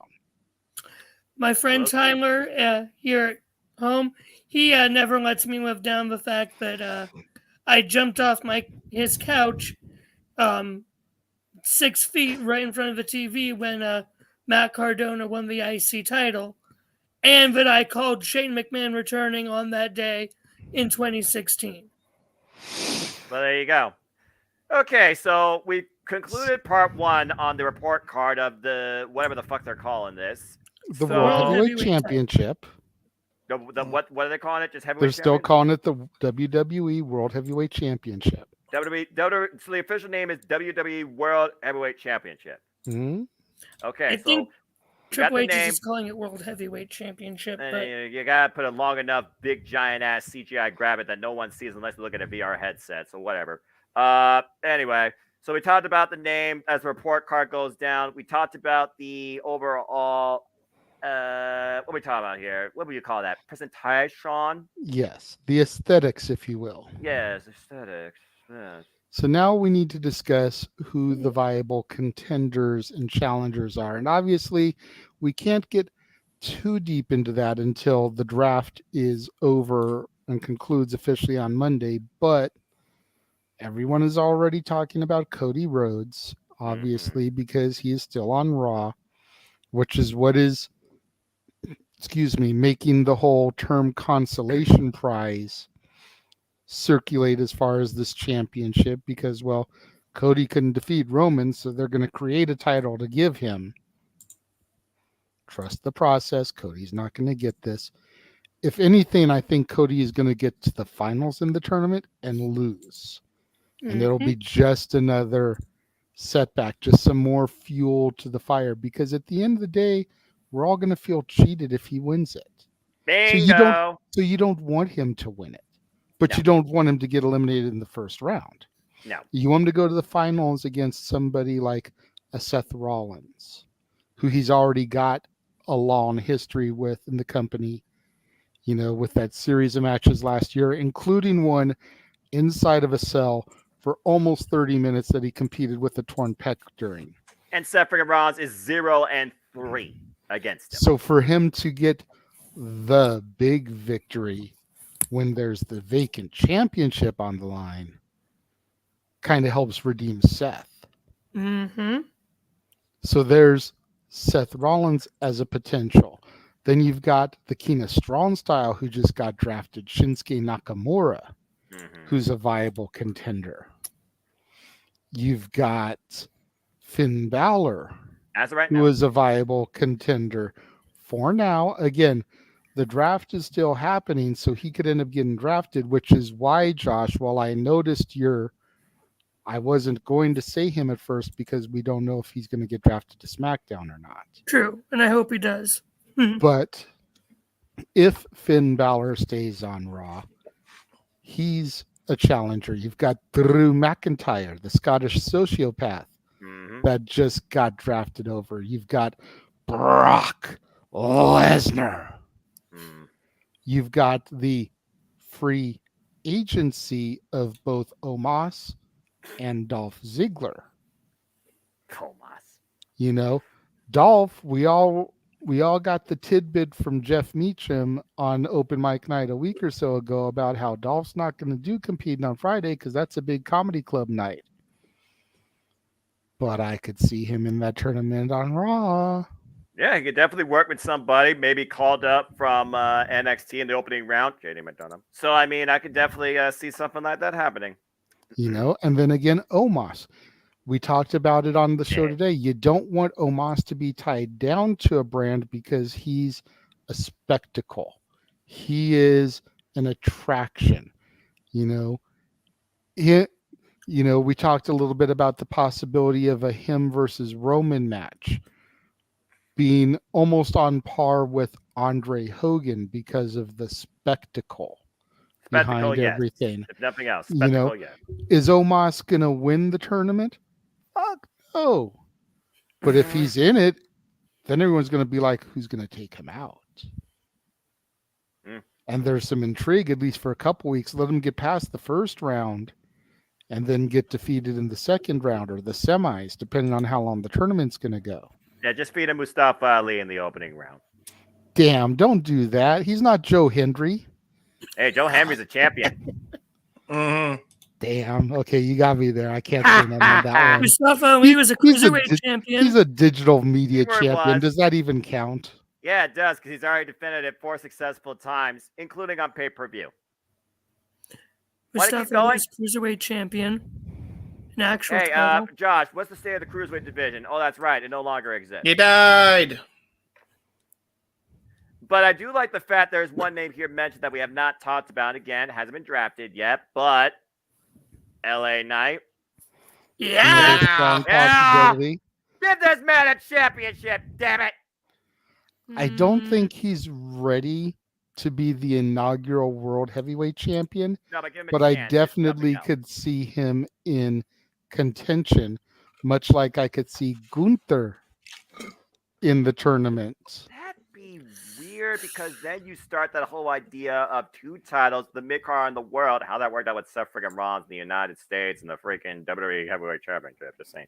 I don't necessarily want to see that. The fact that Walter, because WWE name conventions for life, the fact that Walter has been this dominant setting champion for the Intercontinental title that has not been seen in a prior life since the likes of, can't believe I'm fucking saying it, The Miz. I love it. I love the fact that, again, he has had pretty much a perfect match. He can work with anybody. The Intercontinental Championship is the Workhorse Championship. You present that opportunity, you see who you can pass the title off to. Let him beat the Honky Tonk record, focus on that, redefine what it means to be Intercontinental Champion, and then make him a world champion. I don't necessarily see him being inaugural. I don't even need to see him in the tournament, in my personal opinion. Honestly, though, after he loses the Intercontinental Championship, I could see him holding this strap next. But I don't think he needs to go after both at once. That's just me.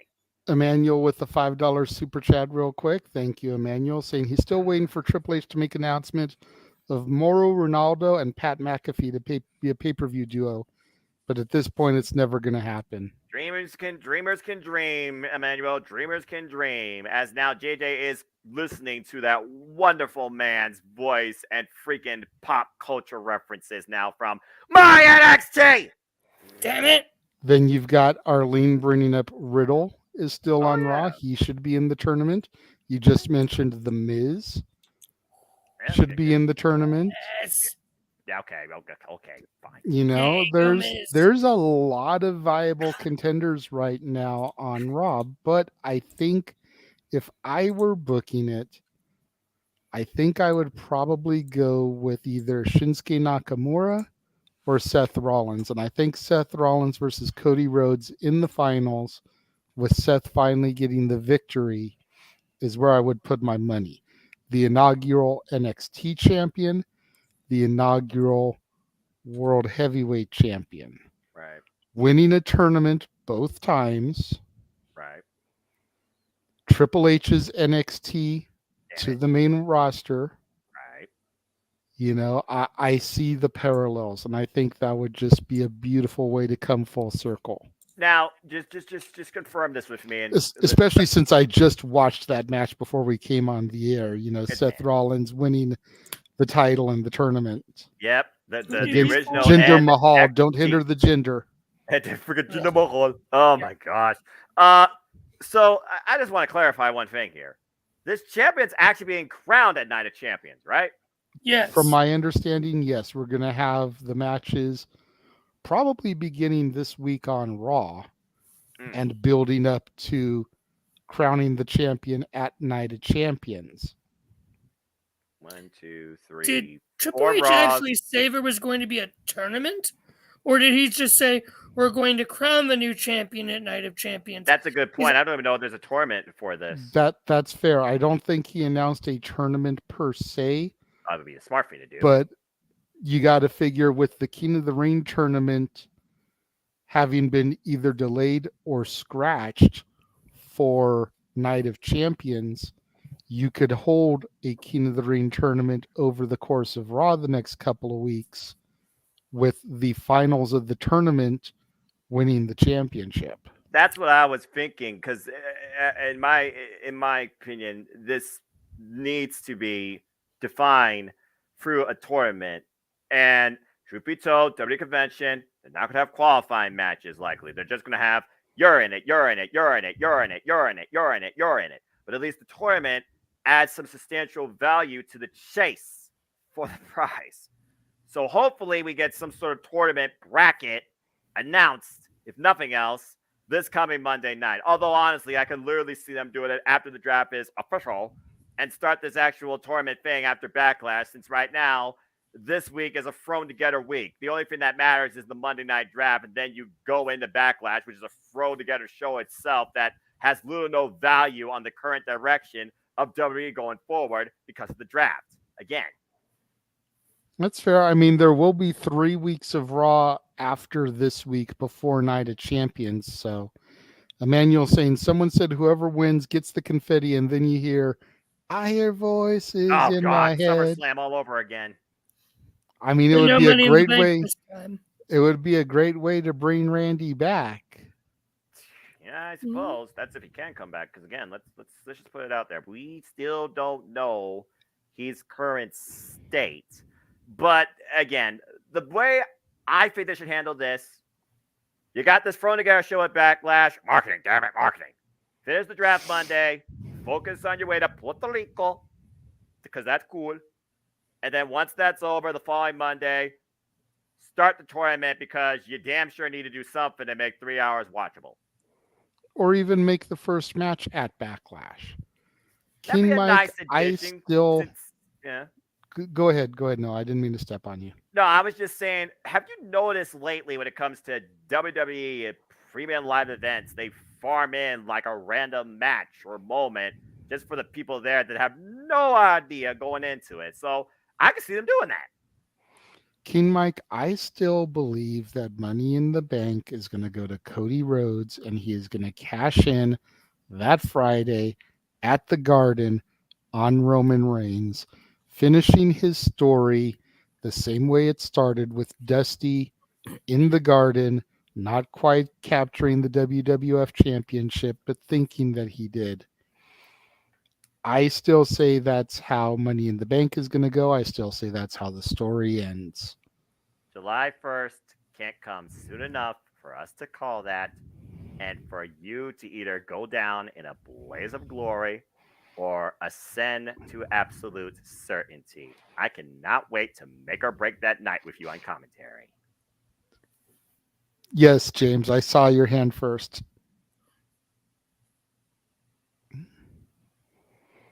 You're muted. You muted, Bot. James. Is it just me, or did I just see a possible? Did I see a thumbnail with Michael PSA's Rob Van Dam and the same thing? Yes, you Yes, did. you did. Because when they did the draft on Friday night, Michael Hayes and RVD came out to do the second round picks. Together. Michael Hayes drafted on behalf of SmackDown. RVD drafted on behalf of Raw, and was lost on nobody that RVD drafted Matt Riddle.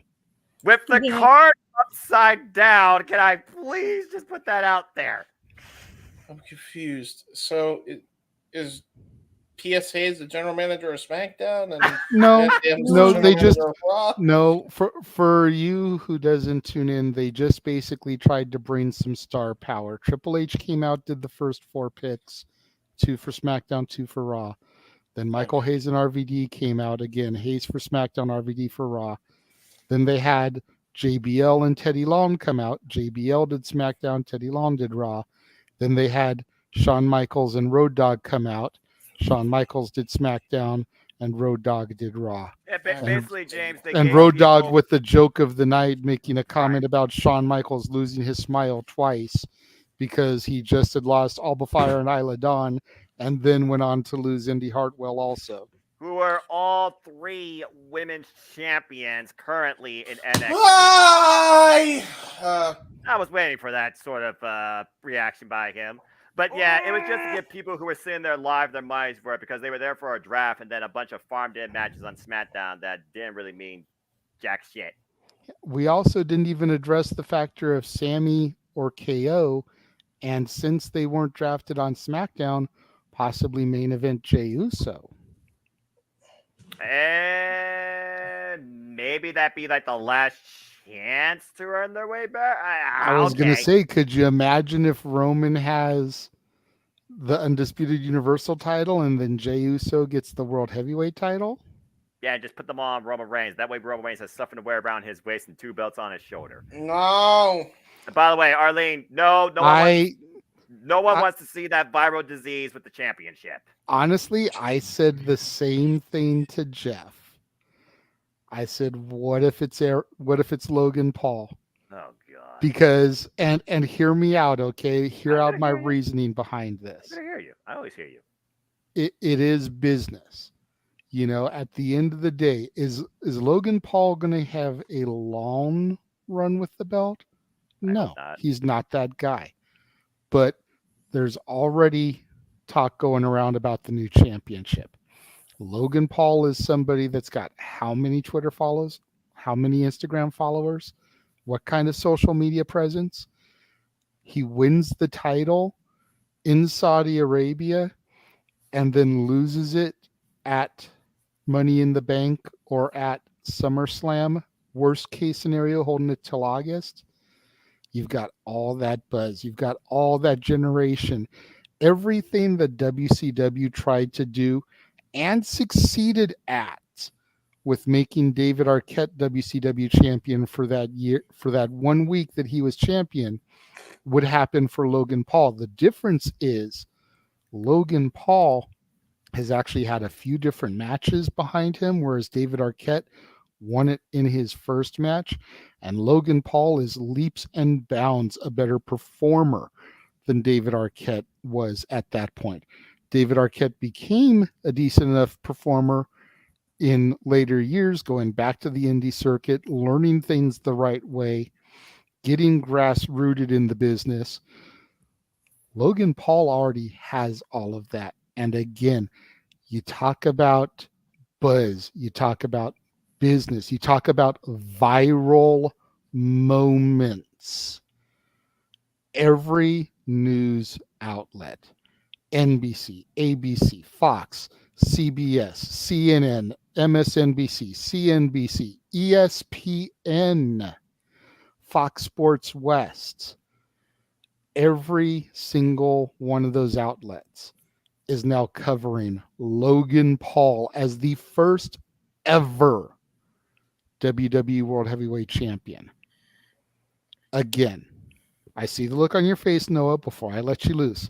I'm not saying I necessarily agree with the decision to do it, but you got to look at it from a business perspective. Fuck business. But all right, I understand where you're coming from. Amen. So that's part of the reason why WWE is so underwhelming for me as it is. Anyway, continue. So real quick, we're gonna get a bunch of people in qualifying for it, but I don't think we're gonna get a tournament. I like what they did for the Universal title, which was 2 fatal 4-way matches leading to the 2 number 1 contenders. So here's what I would do. The 2 fatal 4-way matches. First one, Seth, Miz, Drew, Gunther. Second, Cody, Omos, Shinsuke, JD McDonough. And have it be Cody and Seth win. That's what I got for that. Did you have any other follow-up additional report card questions, JJ?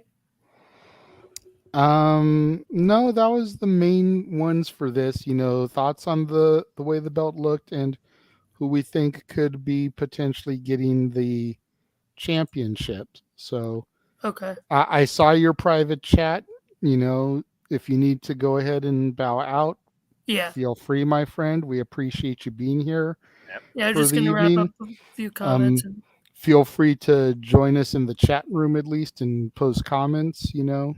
Yeah, just want to say real quick before I do my plugs, I don't think that this is a consolation prize. I mean, this is a world title. It's needed to happen. We wanted this instead of its stupid Universal title to begin with. I think Triple H is going to phase out the Universal title once Cody beats Roman for it and give us the actual WWE title back permanently with just that. So I'm excited to see the big gold back. I mean, did we consider it a consolation prize in 2002 when Eric Bischoff awarded it to Triple H? No. Did we consider a consolation prize when it was Rollins and Balor at SummerSlam 2016? No, we just hated the name and hated the design. Now we're calling the World Heavyweight title that's supposed to be the continuation of the NWA WCW 10 pounds of gold a consolation prize? Really? Really? No. So I'm excited. We got the big gold belt back. Let's go. Thank you, Daddy Triple H. All depends on the first champion, and then I'll go from there. All depends on the first champion. Never call him Daddy Triple H again. Oh my God, I almost just went and curled up in a ball from cringe. Wow, that actually got James to react. Congratulations. Wow. Achievement. 50 gamer score. Oh. I could say that worse, James. Yeah, please don't. I don't want to know. Yeah. So, and no, Torvik, I've been looking, there's nothing. Again, I have a cat also, remember? That goes in between there. So, if you want to follow me on Twitter at CatholicJosh122, Instagram, Malamangram, I will catch you guys later. I am tired. I have church in the morning. Have a good night. Fuck Bill Belichick. There you go. There you go. All right, good deal. There it is. Thank you very much, Josh, for Daddy Triple H coming and being on the show. We appreciate you. James is subtly broken, JJ. You need to wrap this thing up quickly. I'm trying to go through some of the other conversation, chat pieces here because while I was going on my diatribe about Logan Paul, a bunch of people started commenting here. Logan Paul. Botch, but I like that. It's hilarious. Logan Paul. Pogan Law. Pogan Law. Pogan Law. How many different ways can we freaking change the name? Well, I mean, if you call him Pogan Law, I mean, it fits with his social media. Listen, Michael persona. Cole can't even say Isla Dawn right. I'm surprised he can say Logan Paul correctly. I'm just going to put that out there. He said Ela or Isla. Eilish. Isla. Jench? Ay. Michael Cole, you need to retire. Hey, Maybe man. Bailey will force him into that now. Hey, it's okay. He's at least still not being screened in the ear yet. You sure about that? I don't know why. Has he been fucking acting like his old self before Triple H had full control? I don't watch the weekly product, so I really can't say. I assume that he's still not being screened at on commentary, at least. Maybe not as much, but it still wouldn't surprise me. All right. Kind of pretty much out of the topics that I had. I do have your graphic for the draft, Noah, of what's been going on so far. Yes, I will bring that up as soon as we come back from this brief little bumper. We've been promoting the last few weeks and even month or so about the Heroes and Legends Fan Fest going to be happening in Pigeon Forge, Tennessee next month. That Statboy and Dory Lou are going to be at. We went together, put together a little minute and a half or so trailer. Everybody that you can meet there. So take a look if you're in the greater Tennessee area and choose to go to Pigeon Forge for this. Here's who you could be meeting.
So there you have it. That is what is going on at the Heroes and Legends Fan Fest next month.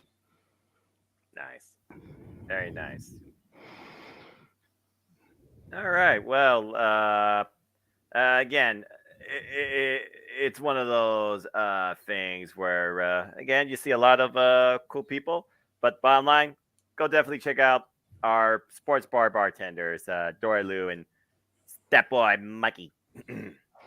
Yes. We got another $5 super chat from Emmanuel. Says to cheer Jeff up, but the IWC is making this title feel second rate.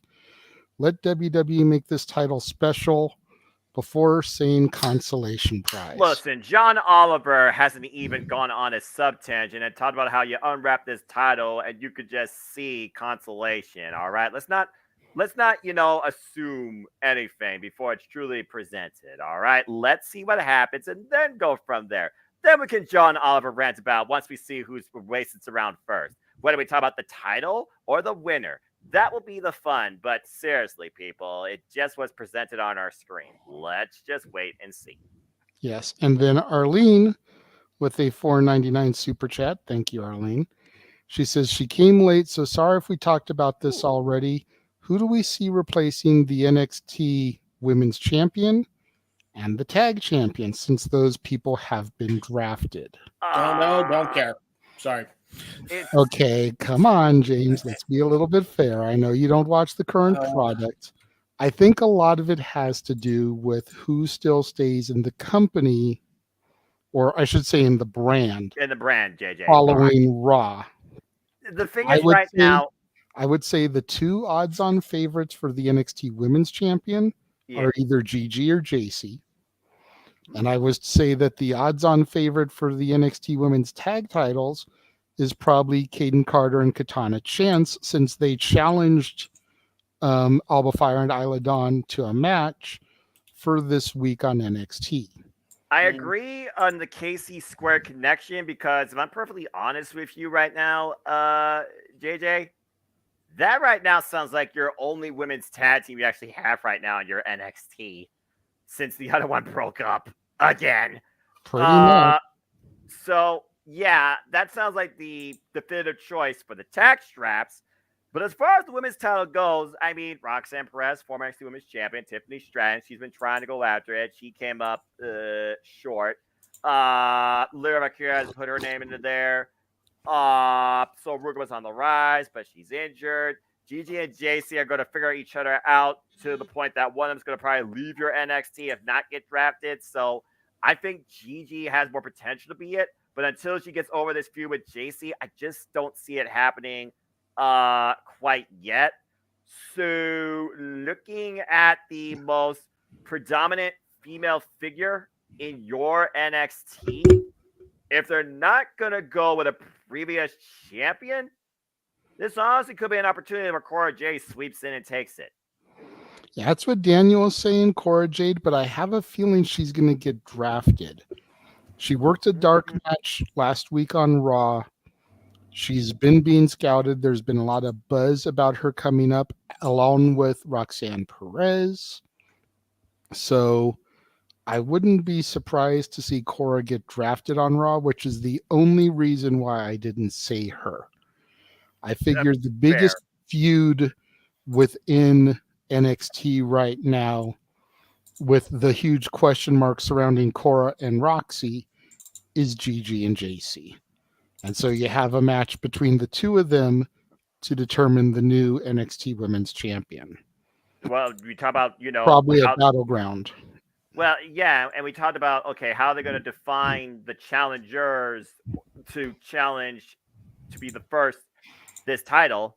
Now Shawn Michaels has to hit the reset button on his entire NXT Women's division. How do you crown the new women's champion after you've already done Iron Survivor Challenge for number one contendership and a freaking ladder match? I mean, what do you do at this point? That's fair. That's fair. It's almost like they never should have fucking done it. I honestly don't. I'm telling you, Sean had no control over that decision. I cannot believe in one night, back to back, span of less than 60 seconds, all three women's champions drafted. We're talking about the Not part- even you could have predicted that. No. No, we've all been talking about for the better part of the last month, maybe even longer. Just look at the NXT's roster. is the best and most defined. I told you, and I stand by that. So it makes perfect sense to me. It doesn't come as any shock that they would pull those talents to the main roster. But why they're WWE roster is struggling for tag teams. You've got a built-in team right here. Right. But they're Struggling for viable singles competitors. And while I don't think that Indy Hartwell is going to be challenging for the Raw or SmackDown Women's title anytime soon, again, it goes to what we were talking about earlier about superstars being up here and superstars being down here. Like we were talking about with Shayna Baszler.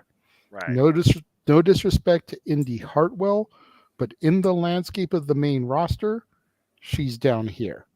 You put her with Candice LeRae, now you've got an instant tag team for the struggling tag team division. And you've got the way back together. Like I said, the only thing that gets me is the fact that they drafted freaking champions. And might I add, newly crowned champions that haven't held these titles for a damn month. Let's not forget, all three of these women won the titles during WrestleMania weekend. That's Seriously. Yeah, that's why I don't know how loud I sound, but that's why it didn't make it didn't make any sense. Like I saw that they did that. I'm baffled because yes, I get that NXT is not a third brand and never going to be anymore, but that doesn't mean you have to treat it like it did ECW in 2009. Jesus Christ. The only difference is this brand's been around longer than that. Yeah, no, for sure. Ken, I don't think Braun being drafted is inevitable for this year. I mean, prior to Stand and Deliver, yeah, I would say he was definitely being drafted. Now that he's had this heel turn and is exploring this new side to his character, I think he might stick around NXT for a little bit to better define the heel persona of Braun Breaker. And JJ, you realize who Braun Breaker is with, right? Somebody that just came back from injury and gave Lyra her first loss and may finally have some depth to her heel character that she hasn't had depth with since losing against Roxanne Perez last year at Halloween Havoc. Cora Jade. I know. I was going to say, and that would be the main reason why I don't think Cora would get drafted. I see because Roxanne we discussed keeping the couples together. Exactly. Roxanne's done everything in that NXT. She was in the Royal Rumble. She will be drafted before Cora Jade, if not Monday night. That's fair. And Keen Mike, we all feel that Carmelo is ready, but for whatever reason, the last we heard from the quarterly calls, the higher ups don't think that that Melo is ready yet. They that probably he look needs at him more as a ricochet. seasoning. They probably look at him as a ricochet. So I could see Melo going next year, but maybe not this year. And he just got the title, but we can't even use that as an excuse because he got the belt the same day that Indy Hartwell did, and Indy got drafted. So they're gonna draft Wesley. Watch, they're gonna draft Wesley. Well, at least he didn't win the belt at Stand and Deliver. He's had a decent little run with it. Right, that much I will give. Good grief almighty. But for those of you that have missed what has been going on with the draft over the course of mine and Noah's 2 live streams over the last 24 hours, let me go ahead and take the little ticker down here. Here is everything that has happened. And I understand some of that may be small to see, but we had Paul Heyman, Solo Sikoa, and Roman Reigns go to SmackDown, or I should say stay on SmackDown. I was about to say Cody Rhodes stayed on Raw. Yep. Bianca Belair got drafted to SmackDown. Becky Lynch stayed on Raw. The Street Profits got drafted to SmackDown. Imperium got drafted to Raw. There you have it. Edge made his return to the Blue Brand. We discussed the SmackDown 6 earlier. Matt Riddle stayed on Raw. Bobby Lashley got moved to the Blue Brand, and Drew McIntyre got moved to Raw. The entire OC got brought back to the house that AJ Styles built, while The Miz stayed on Raw. Damage Control got moved to SmackDown in their entirety, while the King of Strong Style got moved to the Red Brand for his first time ever. Alba Fire and Isla Dawn, as we just mentioned, got drafted to SmackDown, and then Indy Hartwell got drafted to Raw. Lacey Evans and Hit Row stayed on SmackDown.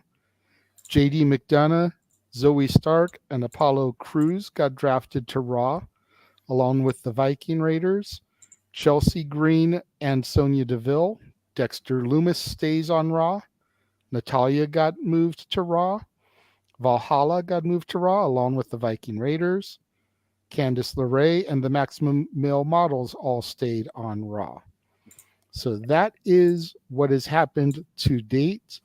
Those are the current rosters as so beautifully put together by the simple man, Noah Foster. I just fixed Indy Hartwell, by the way. I'll send an updated one after we talk about it after Monday night. Sorry, folks. Botch. But there you go. Yeah. Yep. That is the current state of the WWE. That goes into effect officially Monday night, May the 8th, as of right now. Oh. And we still have day 2, and we still have, of course, supplemental draft. That probably will happen afterwards because they always switch at least 1 or 2 names, if not officially after the draft. Okay, Emmanuel, tell me you're trolling right here. A 6-person Hell in a Cell match with 6 female contenders. First one to get a pin gets the NXT Women's Championship. What the hell are you tell me you kid. He did, yeah, that Mick Foley, brilliant idea.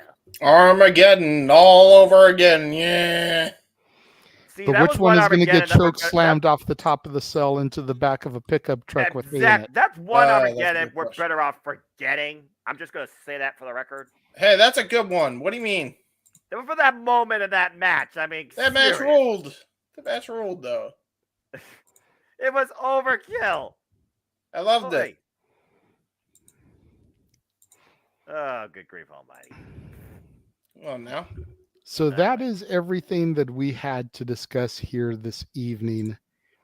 Unless anybody has any super chats that they would like to submit with other questions or topic pieces. Again, thank you to Emmanuel and Arlene for all the super chats they have sent this evening. Always appreciate y'all. Mm-hmm. But if nobody else has any other super chats, then we will begin the shills, if you will.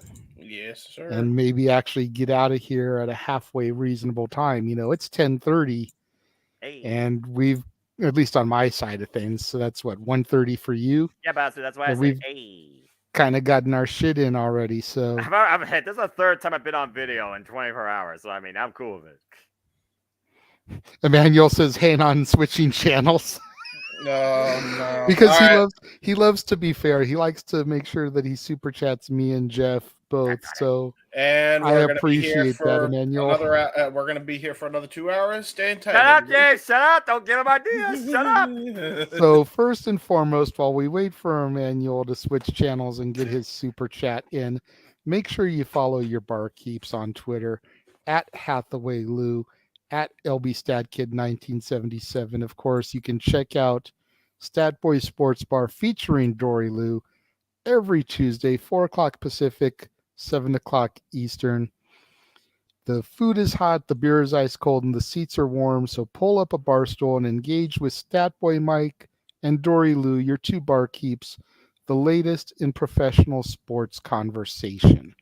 As you saw in the little trailer video, they will be at Heroes and Legends 19 on Saturday, May 13th, along with all those other legends and current indie superstars. You know, they'll be walking around in their Statboy Sports Bar t-shirts, more than willing to take a photo or sign an autograph for you if you guys see them.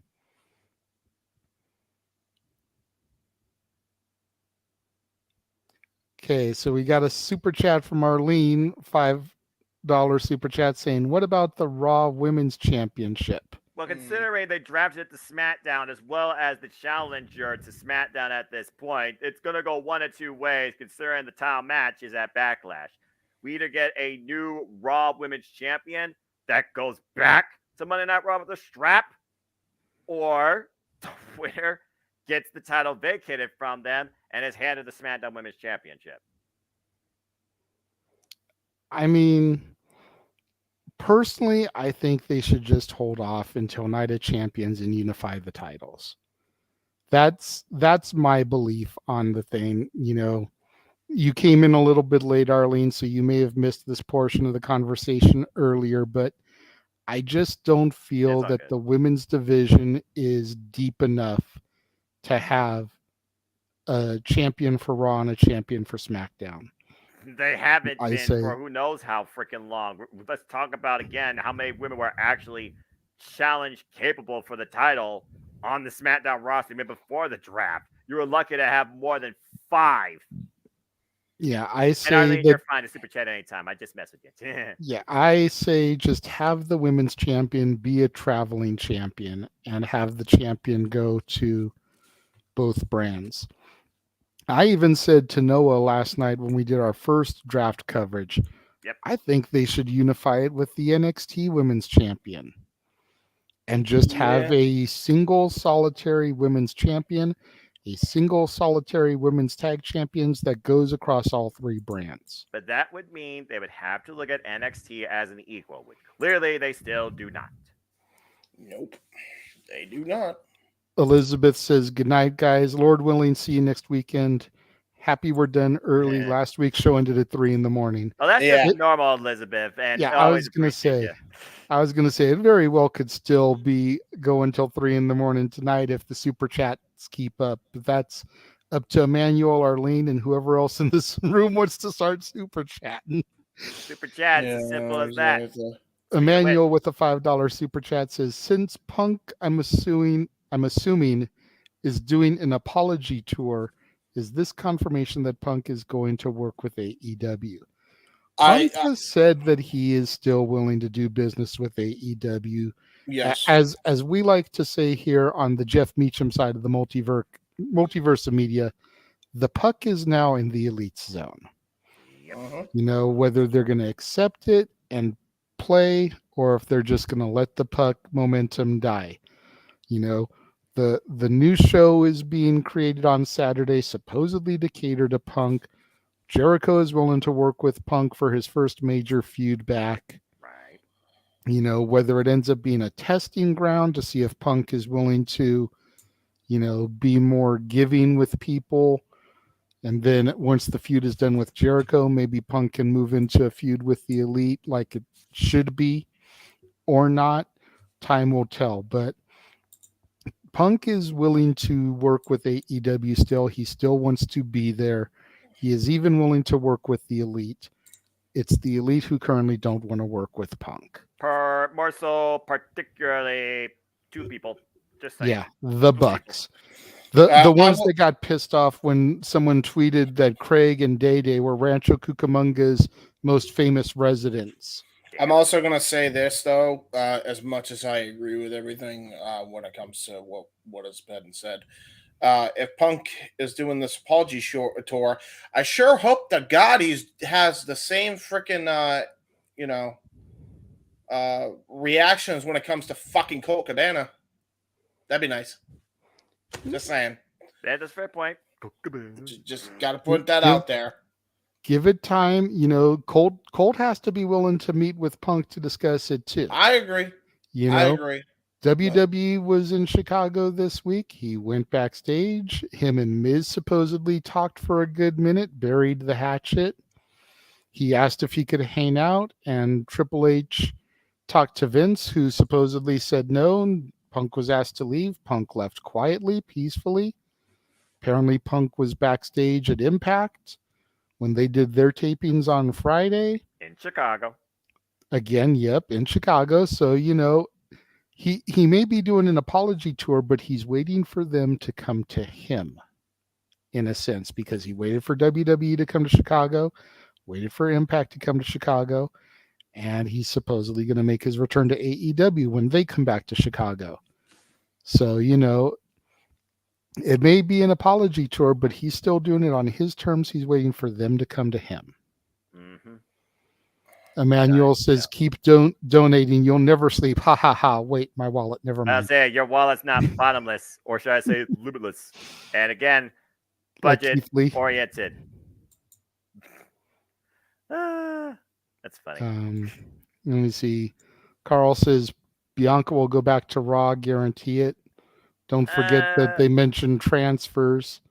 That's always a possibility. I mean, you know, if Rhea gets drafted to SmackDown and SmackDown has both belts, I think they'll either unify it or Bianca will get traded. But I think it's interesting that both Bianca and Montez both got drafted to SmackDown so that they could stay together on the shows. Because they're a couple, and they haven't separated the Street Profits yet, even though Montez Ford looks like he has the potential to be a mid-card star, at least holding a title. But for now, marketing, damn it. Street Profits, still a very successful package deal. Yes. For now. Getting back to the shills until we get another super chat. We had Josh on the show earlier. Make sure you follow him, as he said, at CatholicJosh122 on the Twitter, at Mellowmangram on the Instagram. We were supposed to have No DQ's resident Big Baller G, on the show today. He said when me and Noah were live earlier, he would be here. Well, he's Apparently always happy to be here, but he has to sleep. Apparently he was unable to join us after all. You can find him on TikTok, Big Baller G 1988, Twitter, No DQ _ Big Baller G, or Instagram, No DQ _ Big Baller G 1988. Jeff Jarrett's #1 fan. And then, of course, Parker Kane Promotions is bringing Hacksaw Jim Duggan, Danny Jordan, and Mila Grace to the Baltimore Celeb Fest. And then to Wrestle Bash 2, Ashley D'Ambois and Kylan Keene. I hope I pronounced that right. If I didn't, I'm sure Noah will school me here real quick on how it's supposed to be pronounced. Ashley Dubois. Botch. Dubois. Arlene says she's good. Noah said no more today. Since when do you listen to me? I just do commentary. God bless you, Arlene. We appreciate you. I don't know. I think Arlene's going to break that here momentarily. Oh, I'm sure of it. Of course, we always like to talking. shill for our buddy, the Frank Sinatra of the Spanish Mafia, Gino Rivera. Make sure you hit him up at Gino _ Rivera at yahoo.com for booking inquiries. Whether you host a podcast like we do, or you are an independent wrestling promoter, Gino fields all kinds of inquiries. He's always willing to get out there and promote this fascinating sport and entertainment lifestyle that we love called professional wrestling. Damn it. You can find him on Facebook, Gino space Told You So, on Twitter at Gino Told You So, and at Instagram at Gino Told You So. Of course, you can find me on my socials, Instagram, The Renegade JJ Williams, YouTube, Casa D18 Studios, and Twitter at ROWJJ Williams. Yes, somebody actually promoted a Yahoo account. That's because for booking inquiries, you want to send it to a standard email, not to a social media page. Is that It's a little bit more business savvy. And Yahoo is still very used. Emmanuel says she's saving up for a certain someone to sing who he shall not be named who fights it. Gee, I wonder who she's referring to.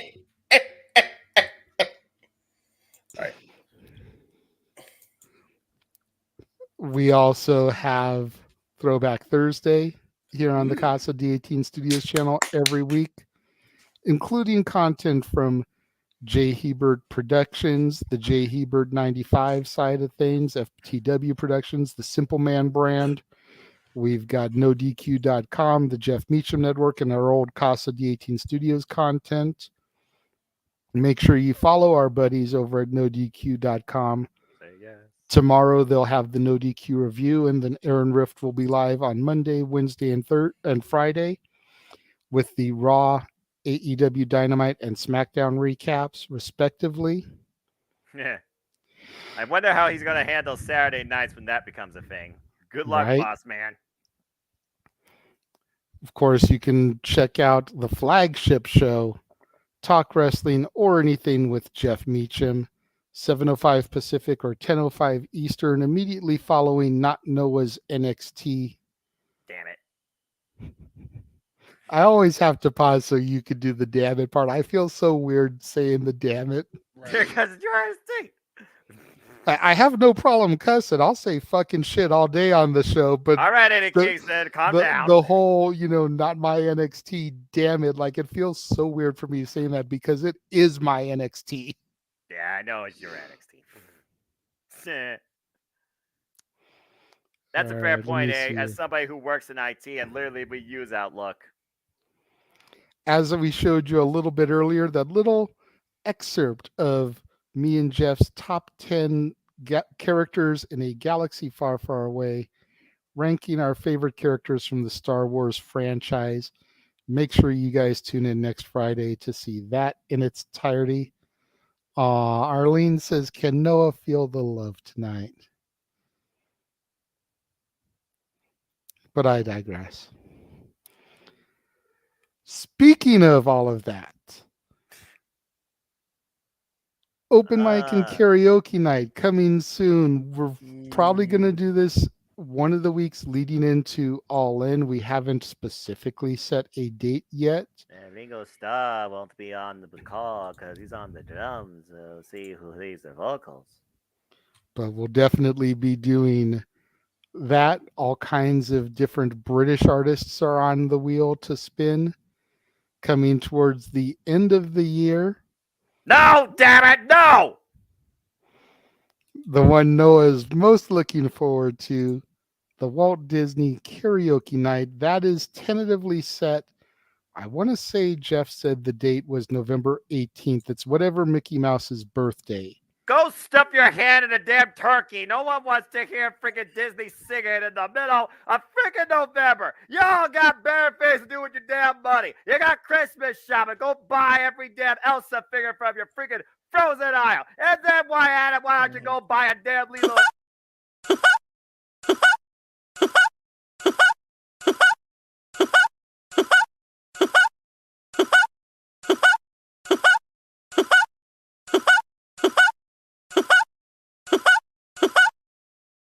It's better at Disney timeshare. Why not? Go into Cinderella Castle. All right.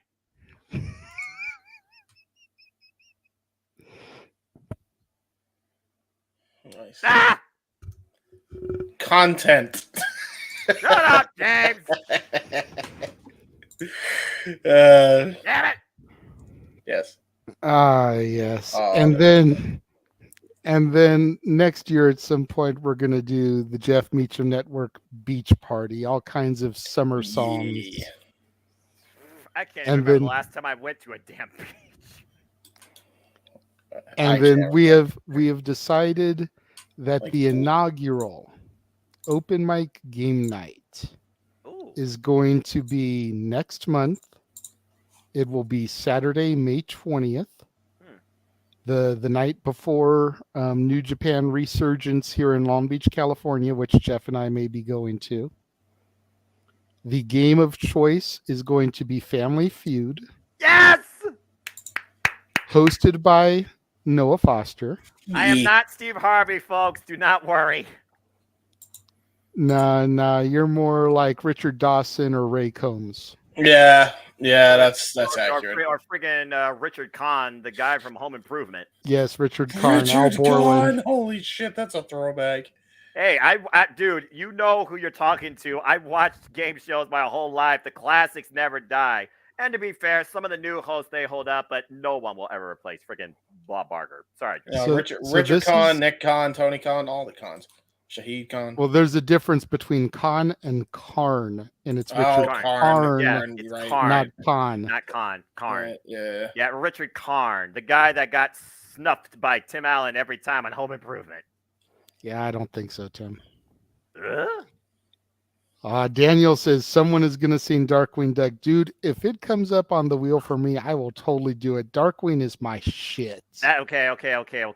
When I was once a wee lad, that was actually a cartoon, non-Nickelodeon, non-Cartoon Network that I did watch on occasion.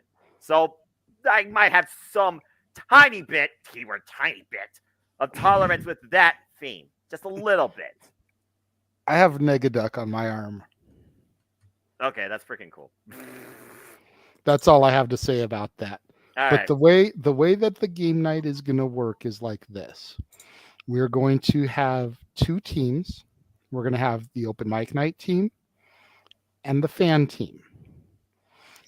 The teams will consist of 3 to 4 people per team, depending on how many fans we get that are willing to participate in this. Fans buy in. If you want to be a contestant on the game, it is $10.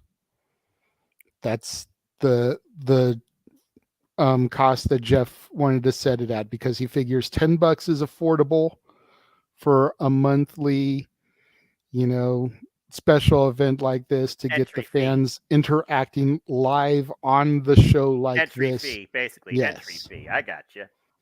So depending on how many fans actually want to be a part of it, $10 per person, and we will have, like I said, either teams of 3 or 4. If it's teams of 3, it'll probably be me, James, and either Statboy or Dory Lou or Josh. Noah won't be on the team, obviously, because he's hosting. Jeff won't be on the team because he's the one doing the surveys, throwing the questions out there, getting the responses. He's going to know the answers. That would be cheating. Right. He probably will be the guy behind the freaking board that operates as soon as I point. So anybody that is out there that would like to be part of it, like I said, it's a $10 super chat. Speak your piece. You don't have to do it this week, obviously. We have until the 20th, but I'm sure Jeff would like to have the show booked by next week. That way he can really get into gear as far as getting the surveys out there, whatnot. Yeah, just make sure that who's being a part of it. Get all the pieces in place. Arlene says $10 for Family Feud or $100 to hear Noah sing Disney songs. The $100. Arlene, just keep in mind, Arlene, you have until November to save money for Noah to still sing songs. God. If you still want to participate in the Family Feud portion also, you still got plenty of time to save the money that you need to try to make Noah sing. See, I think $100 is her limit because we usually do $20 for a pick your poison. So that's 5 times she can make you sing something. Oh, fucking hell. I think that's what she's saying because, very rarely does somebody come out there and do we have like a $50 bar like we did for the wrestling karaoke. I learned my lesson. I ain't saying a damn thing. I ain't saying a damn thing. I can't believe people had that damn money.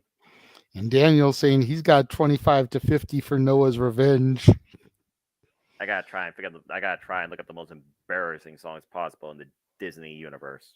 Yes, Emmanuel. Noah caught that. I didn't notice it on the draft. Somebody actually posted an image of it on social medias today, and I finally saw it. But yeah, RVD was reading Riddle's draft card of all of them upside down. Exactly. Just to further go with the stoner shtick, like for real.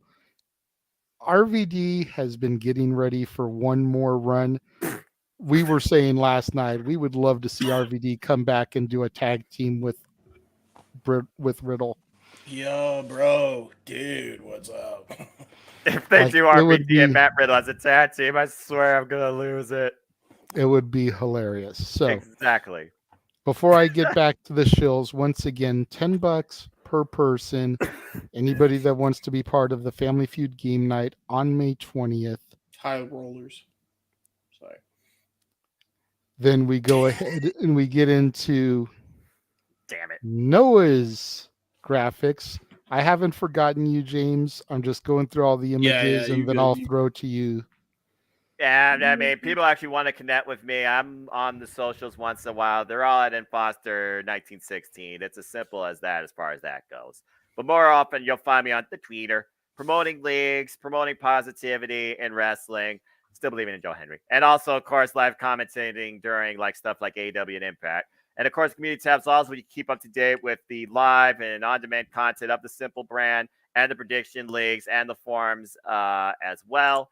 So just keep in tune, of course, with all things wrestling with me and my AEW family on the Twitter. As I always have something, it seems, going on weekly, whether or not it's my own thing or a collaboration with WWE or FTW Productions. You just gotta wait and see. Excuse me. And speaking of upcoming productions and simply predicting, I mean, you already know the giant graphic, but I'm going to keep it simple this week because, yep, the City Predicting returns. This week, Friday, man, climate change is a bitch. with Simply Predicting WWE Backlash live on my Simple YouTube channel, 5:30 p.m. Eastern Standard Time, Friday, May 5th. All who want to be a part of it, even if you're camera shy, if you have a voice, if you have an opinion, reach out to me. It's as simple as that. We love to have y'all as part of the engagement with me and the Simply Predicting family. There you go. Good stuff. Yeah, keep it simple. There you go. Arlene, to answer your question, we haven't set an official deadline yet, but like I said, I'm sure Jeff would like to try to have the participants locked in by next week. That way he can really crank into overdrive on getting the question survey, things out there and getting the public response. We asked 100 people a question, the top however many answers are on the board type of thing. Like, I know Jeff wants to have time to get those questions circulated and out there to the socials. So I would say definitely no later than the 13th of May. So that would be 2 weeks from tonight, but preferably by next week. There you go. Do you think tomorrow it's gonna be May? Well, for you guys, it's still the 29th where I am, so we You still are got to stuck wait in till it April. clicks over to the 30th. You are stuck in April, and you will remain there. But hey, I mean, hard to believe that freaking hey, we're 1/3 through the year technically. 4 months. And, hey,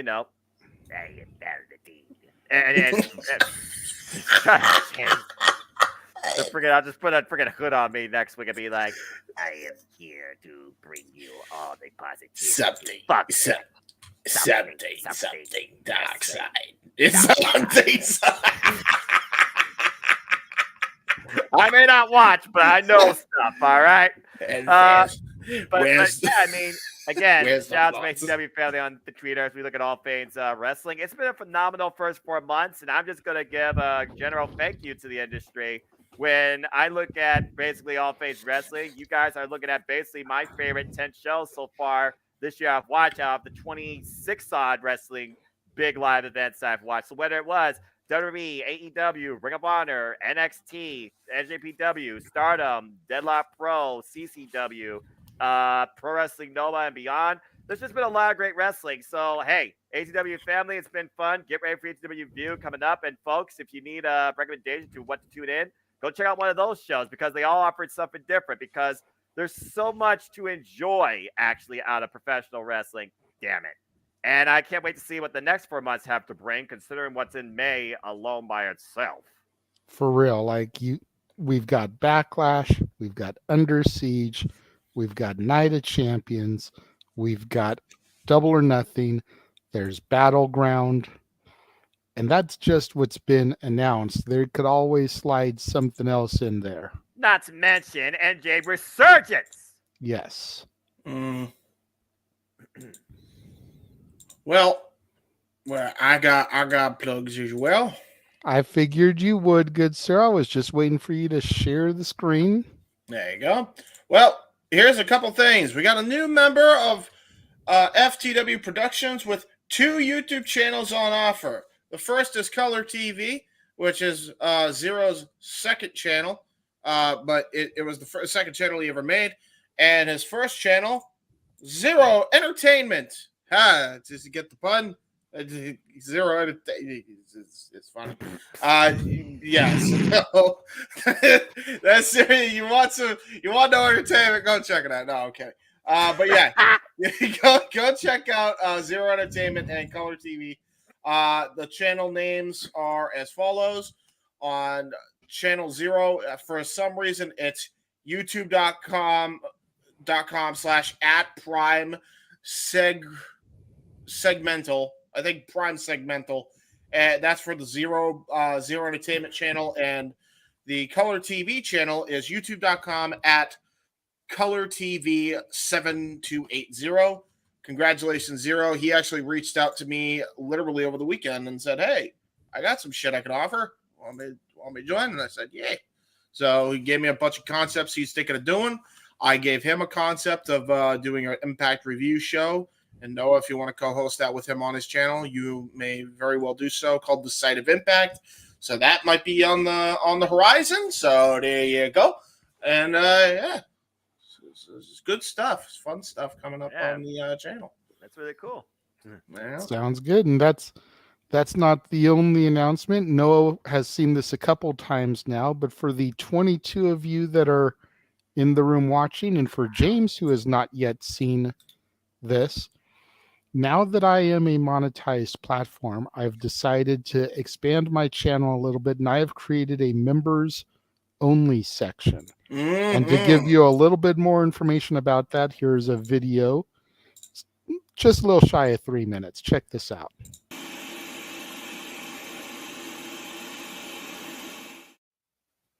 The following is a special announcement from JJ Williams and the Casa D18 Studios YouTube channel.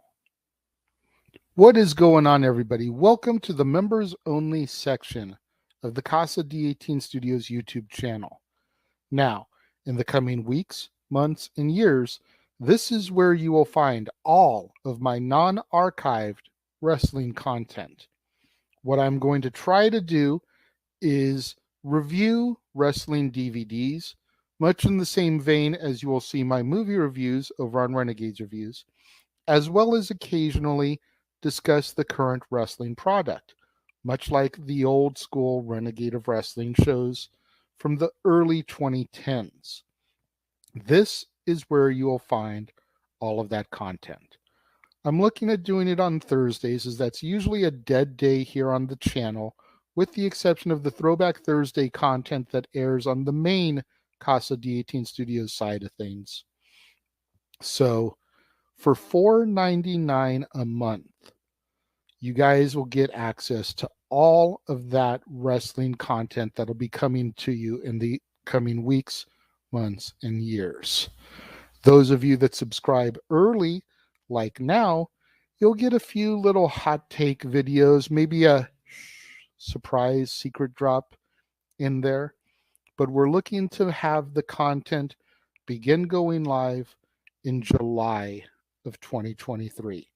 First video debuting on July 1st, which is a Saturday, and then every Thursday thereafter, you will get a brand new video here in the members only section of the Casa D18 Studios channel.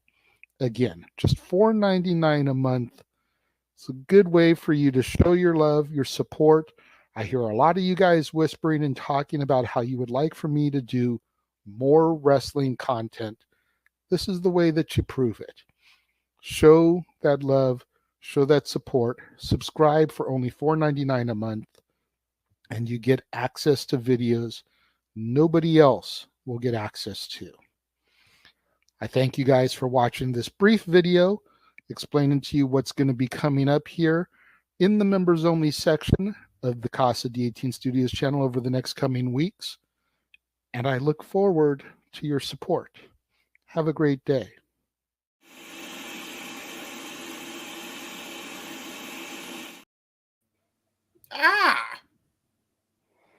So there you go. Really quickly before I get to more about that, A says, oh dang, yay, congratulations on getting monetized. Thank you very much. And Daniel asks, will members be able to suggest movies you haven't reviewed or want you to do a re-review of movies you already reviewed? The members section, Daniel, is going to be more for wrestling content. Wrestling! It is for the movie content. You guys will definitely be able to suggest DVDs, pay-per-views, etc. that you would like me to review and cover.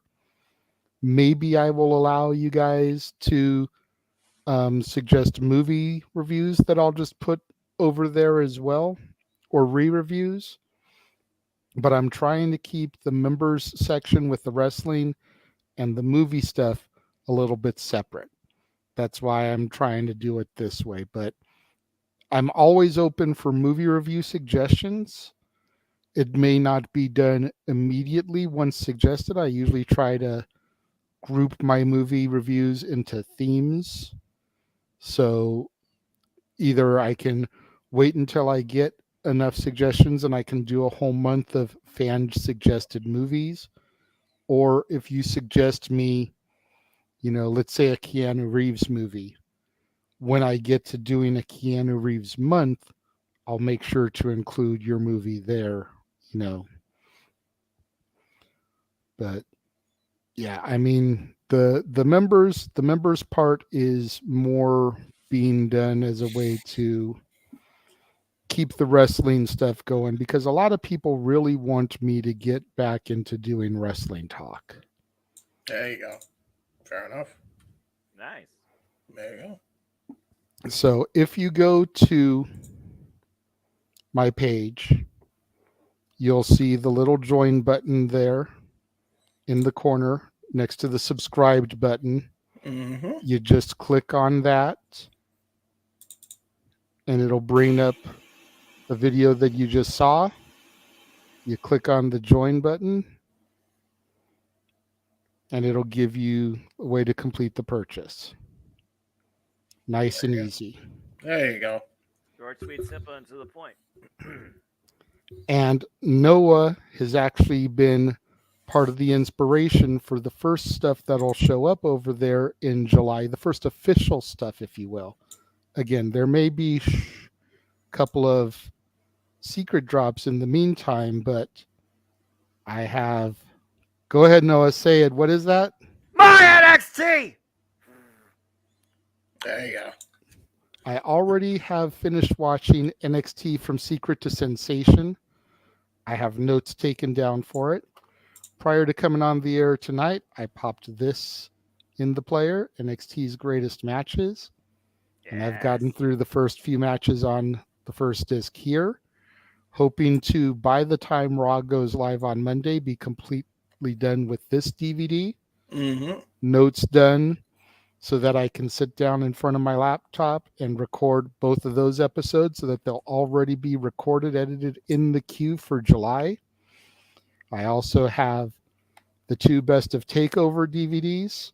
So I have every DVD put out there for the Black and Gold NXT, for Noah's NXT, if you will. It'll be fun. You're going to have a good time. I told him, James, that was our pinnacle of freaking professional wrestling for several years. Mm-hmm. There you go. Daniel says he has a few movies that he may want me to review and revisit, and he's got a few wrestling related things too also. Awesome. I welcome it. Like I said, the members only section is going to be very fan friendly, very fan oriented. You may see me throw a few things out there in the very beginning because I'm going to try to have content filmed prior to the July 1st launch date. That way, as soon as July 1st comes, man, boom, boom, boom, we can start. Preloaded library. Yep, preloaded library.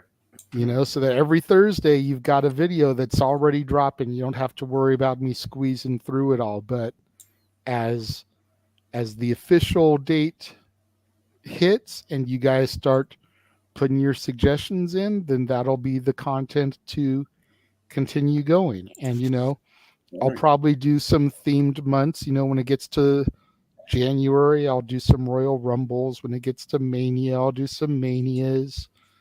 SummerSlam, King of the Ring, Survivor Series, etc.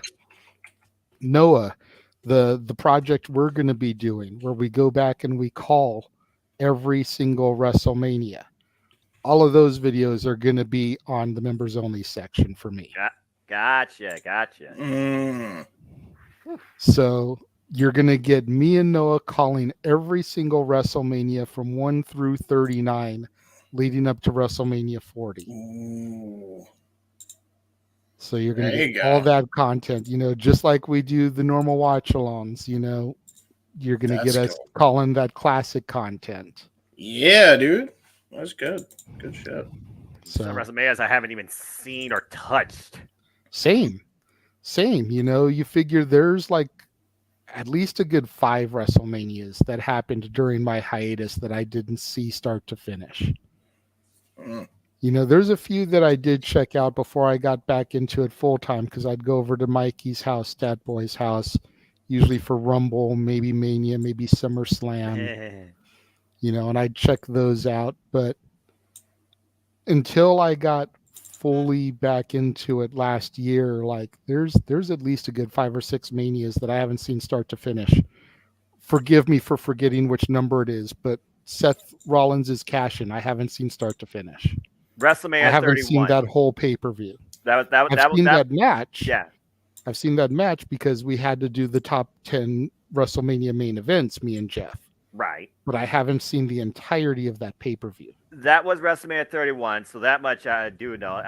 Yeah, again, being born in 1992, trying to remember the actual first WrestleMania I fully remember? Whew. Maybe 17?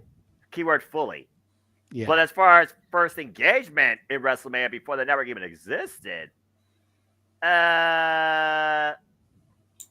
maybe Tyson and freaking Austin, if I'm just going off the top of my head right now. So yeah. Whoosh.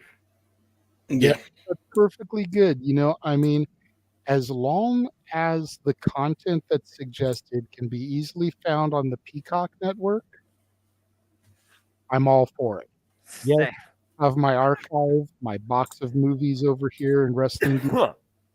I've got old PWG DVDs in there that I'll review with people like Kevin Owens and Sami Zayn when they were still Kevin Steen and El Generico. Yeah, that's it. I've got, I'm sure, a few ROH DVDs over there.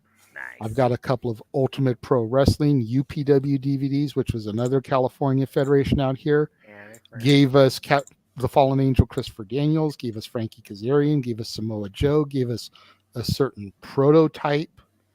John Cena gave us The Miz, gave us Adam Pearce. Right. So there's a lot of people on those DVDs that you guys know now that it was like a before they were superstars.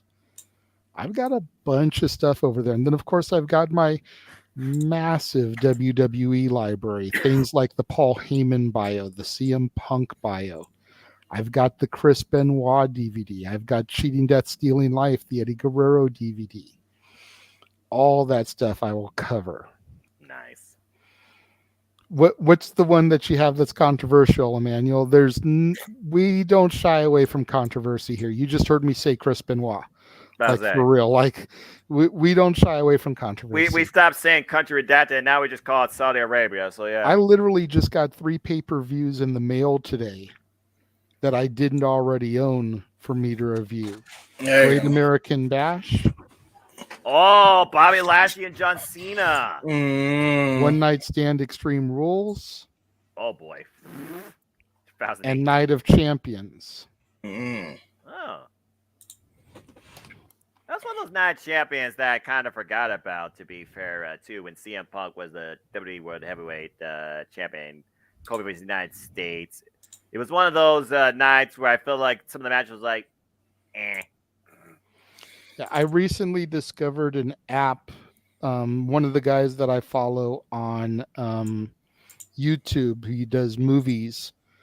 He tuned me into an app called Whatnot.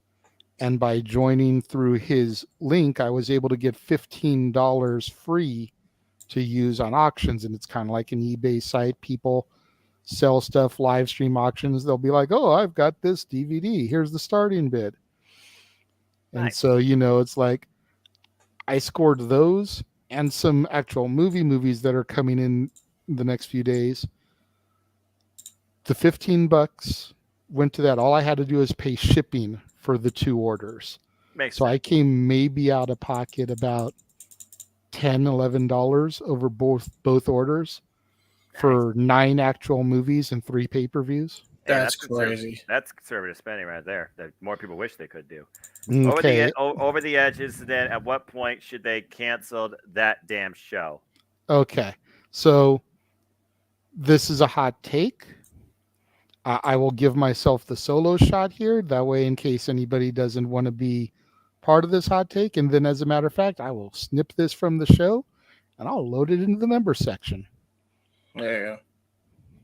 This is going to be very controversial. Oh shit. I think WWE did the right thing by not canceling the show. I say that because I've been very business minded ever since coming back into my fandom.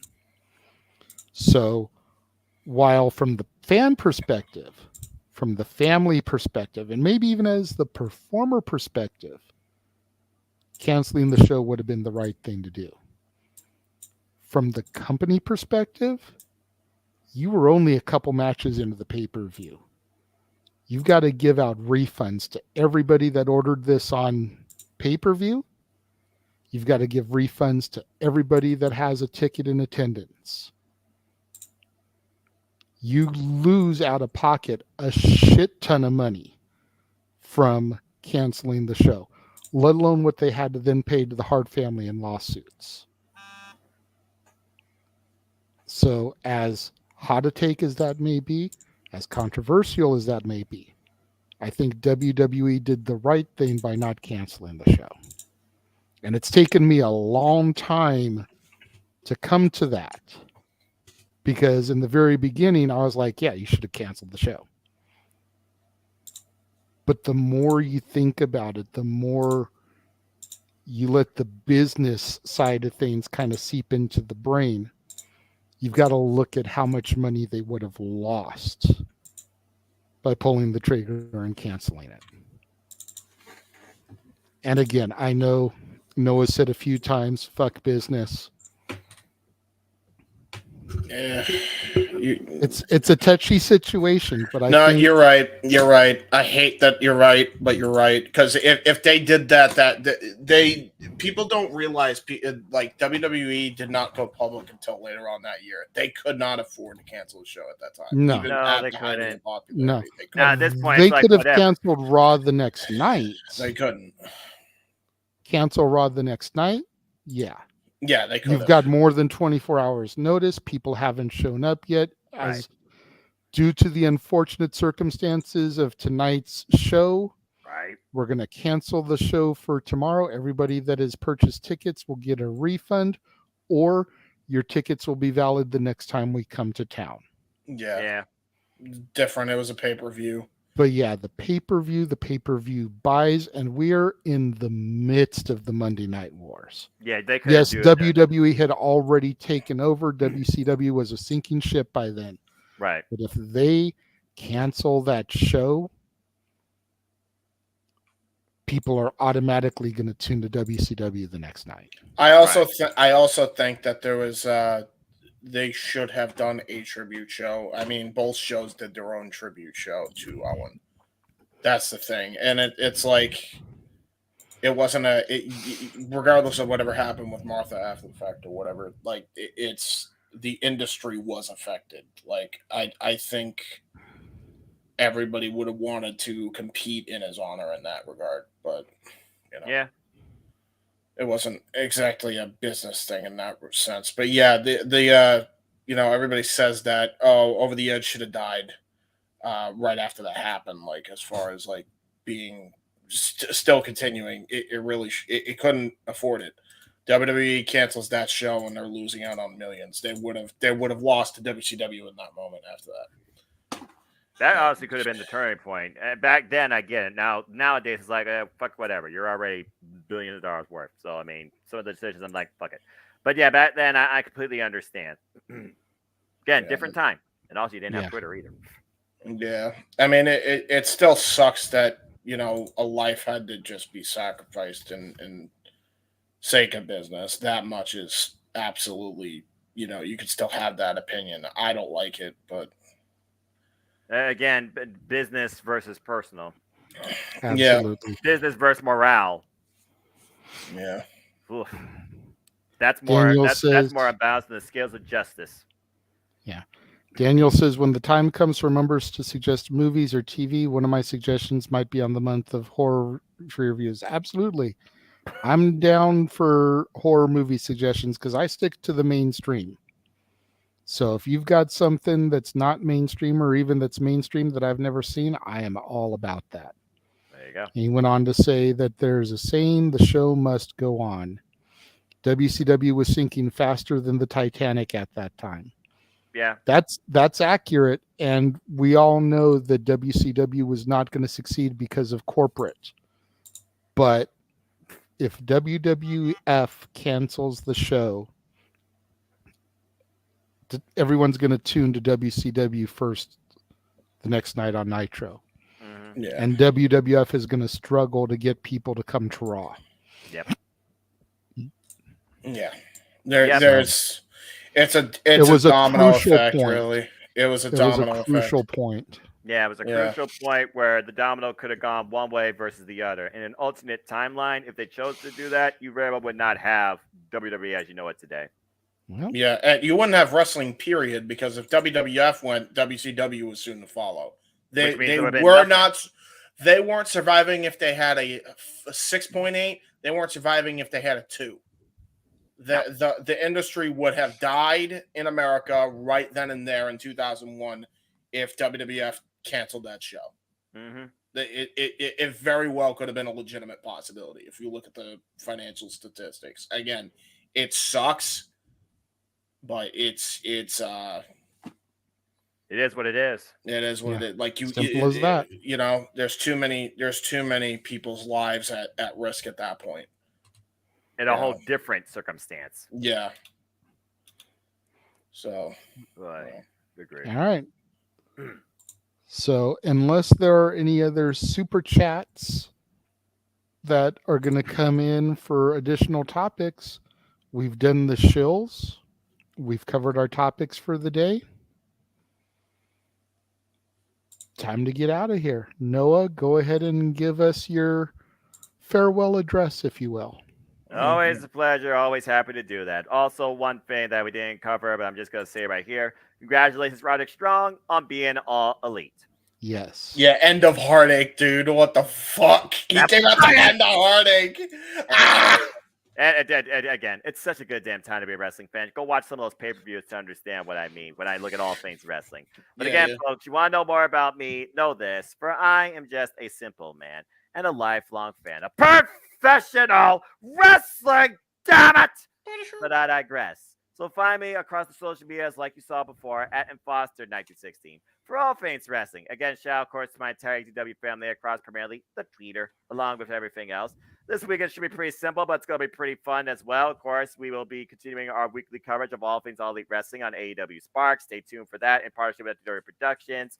And, of course, this Friday, as I alluded to, we have City predicting for WWE Backlash, 5:30 p.m. Eastern Standard Time, live on my simple YouTube channel. Then we'll be back here Saturday, me and JJ covering the show from Puerto Rico, along with good old JM Jeff Meacham, currently. And we will be, of course, covering and reacting and discussing WWE Backlash, followed by Open Mic Night. And then we'll be back here at some point the following week after that to also, of course, give our simple take as we do on all things WWE. And, of course, also this week, stay tuned for our continued coverage of the fallout of the WWE draft. Whether or not I'm here 2 a.m. Standard Time on Tuesday, you'll just have to wait and see. And then we keep rolling into May with all other sorts of fans wrestling that's going to keep us busy for the long haul as I start my road to Double or Nothing, looking at each Double or Nothing each weekend. And side tangent, apparently I'll be part of a retro watch or review or some nonsense like that this coming weekend with Owen Finch for the very first Double or Nothing that occurred May 25th, 2019, that defined the brand we now know as All Elite Wrestling. Looking very forward to that, too. And so much more in all things wrestling. But as always, let it conclude, there are no winners, there are no losers, there are no betters. There are just fans with opinions for this passion we all share. So at the end of the day, folks, support one another, respect each other, protect your mentality, too, treasure your families, and just enjoy life and enjoy professional wrestling. And then the one last time in the late, great Jerry Springer, take care of yourselves and each other. Simple as that. There you go. That was a good show tonight. Indeed. We appreciate everybody being here. The 14 of you that are still watching, thank you for tagging along with us this evening. Those of you that have bowed out already, hope you guys have a great evening or morning, depending on where you are. Enjoy your Sundays. To Arlene and Emmanuel, thank you very much for all the super chats this evening. We greatly appreciate it as always.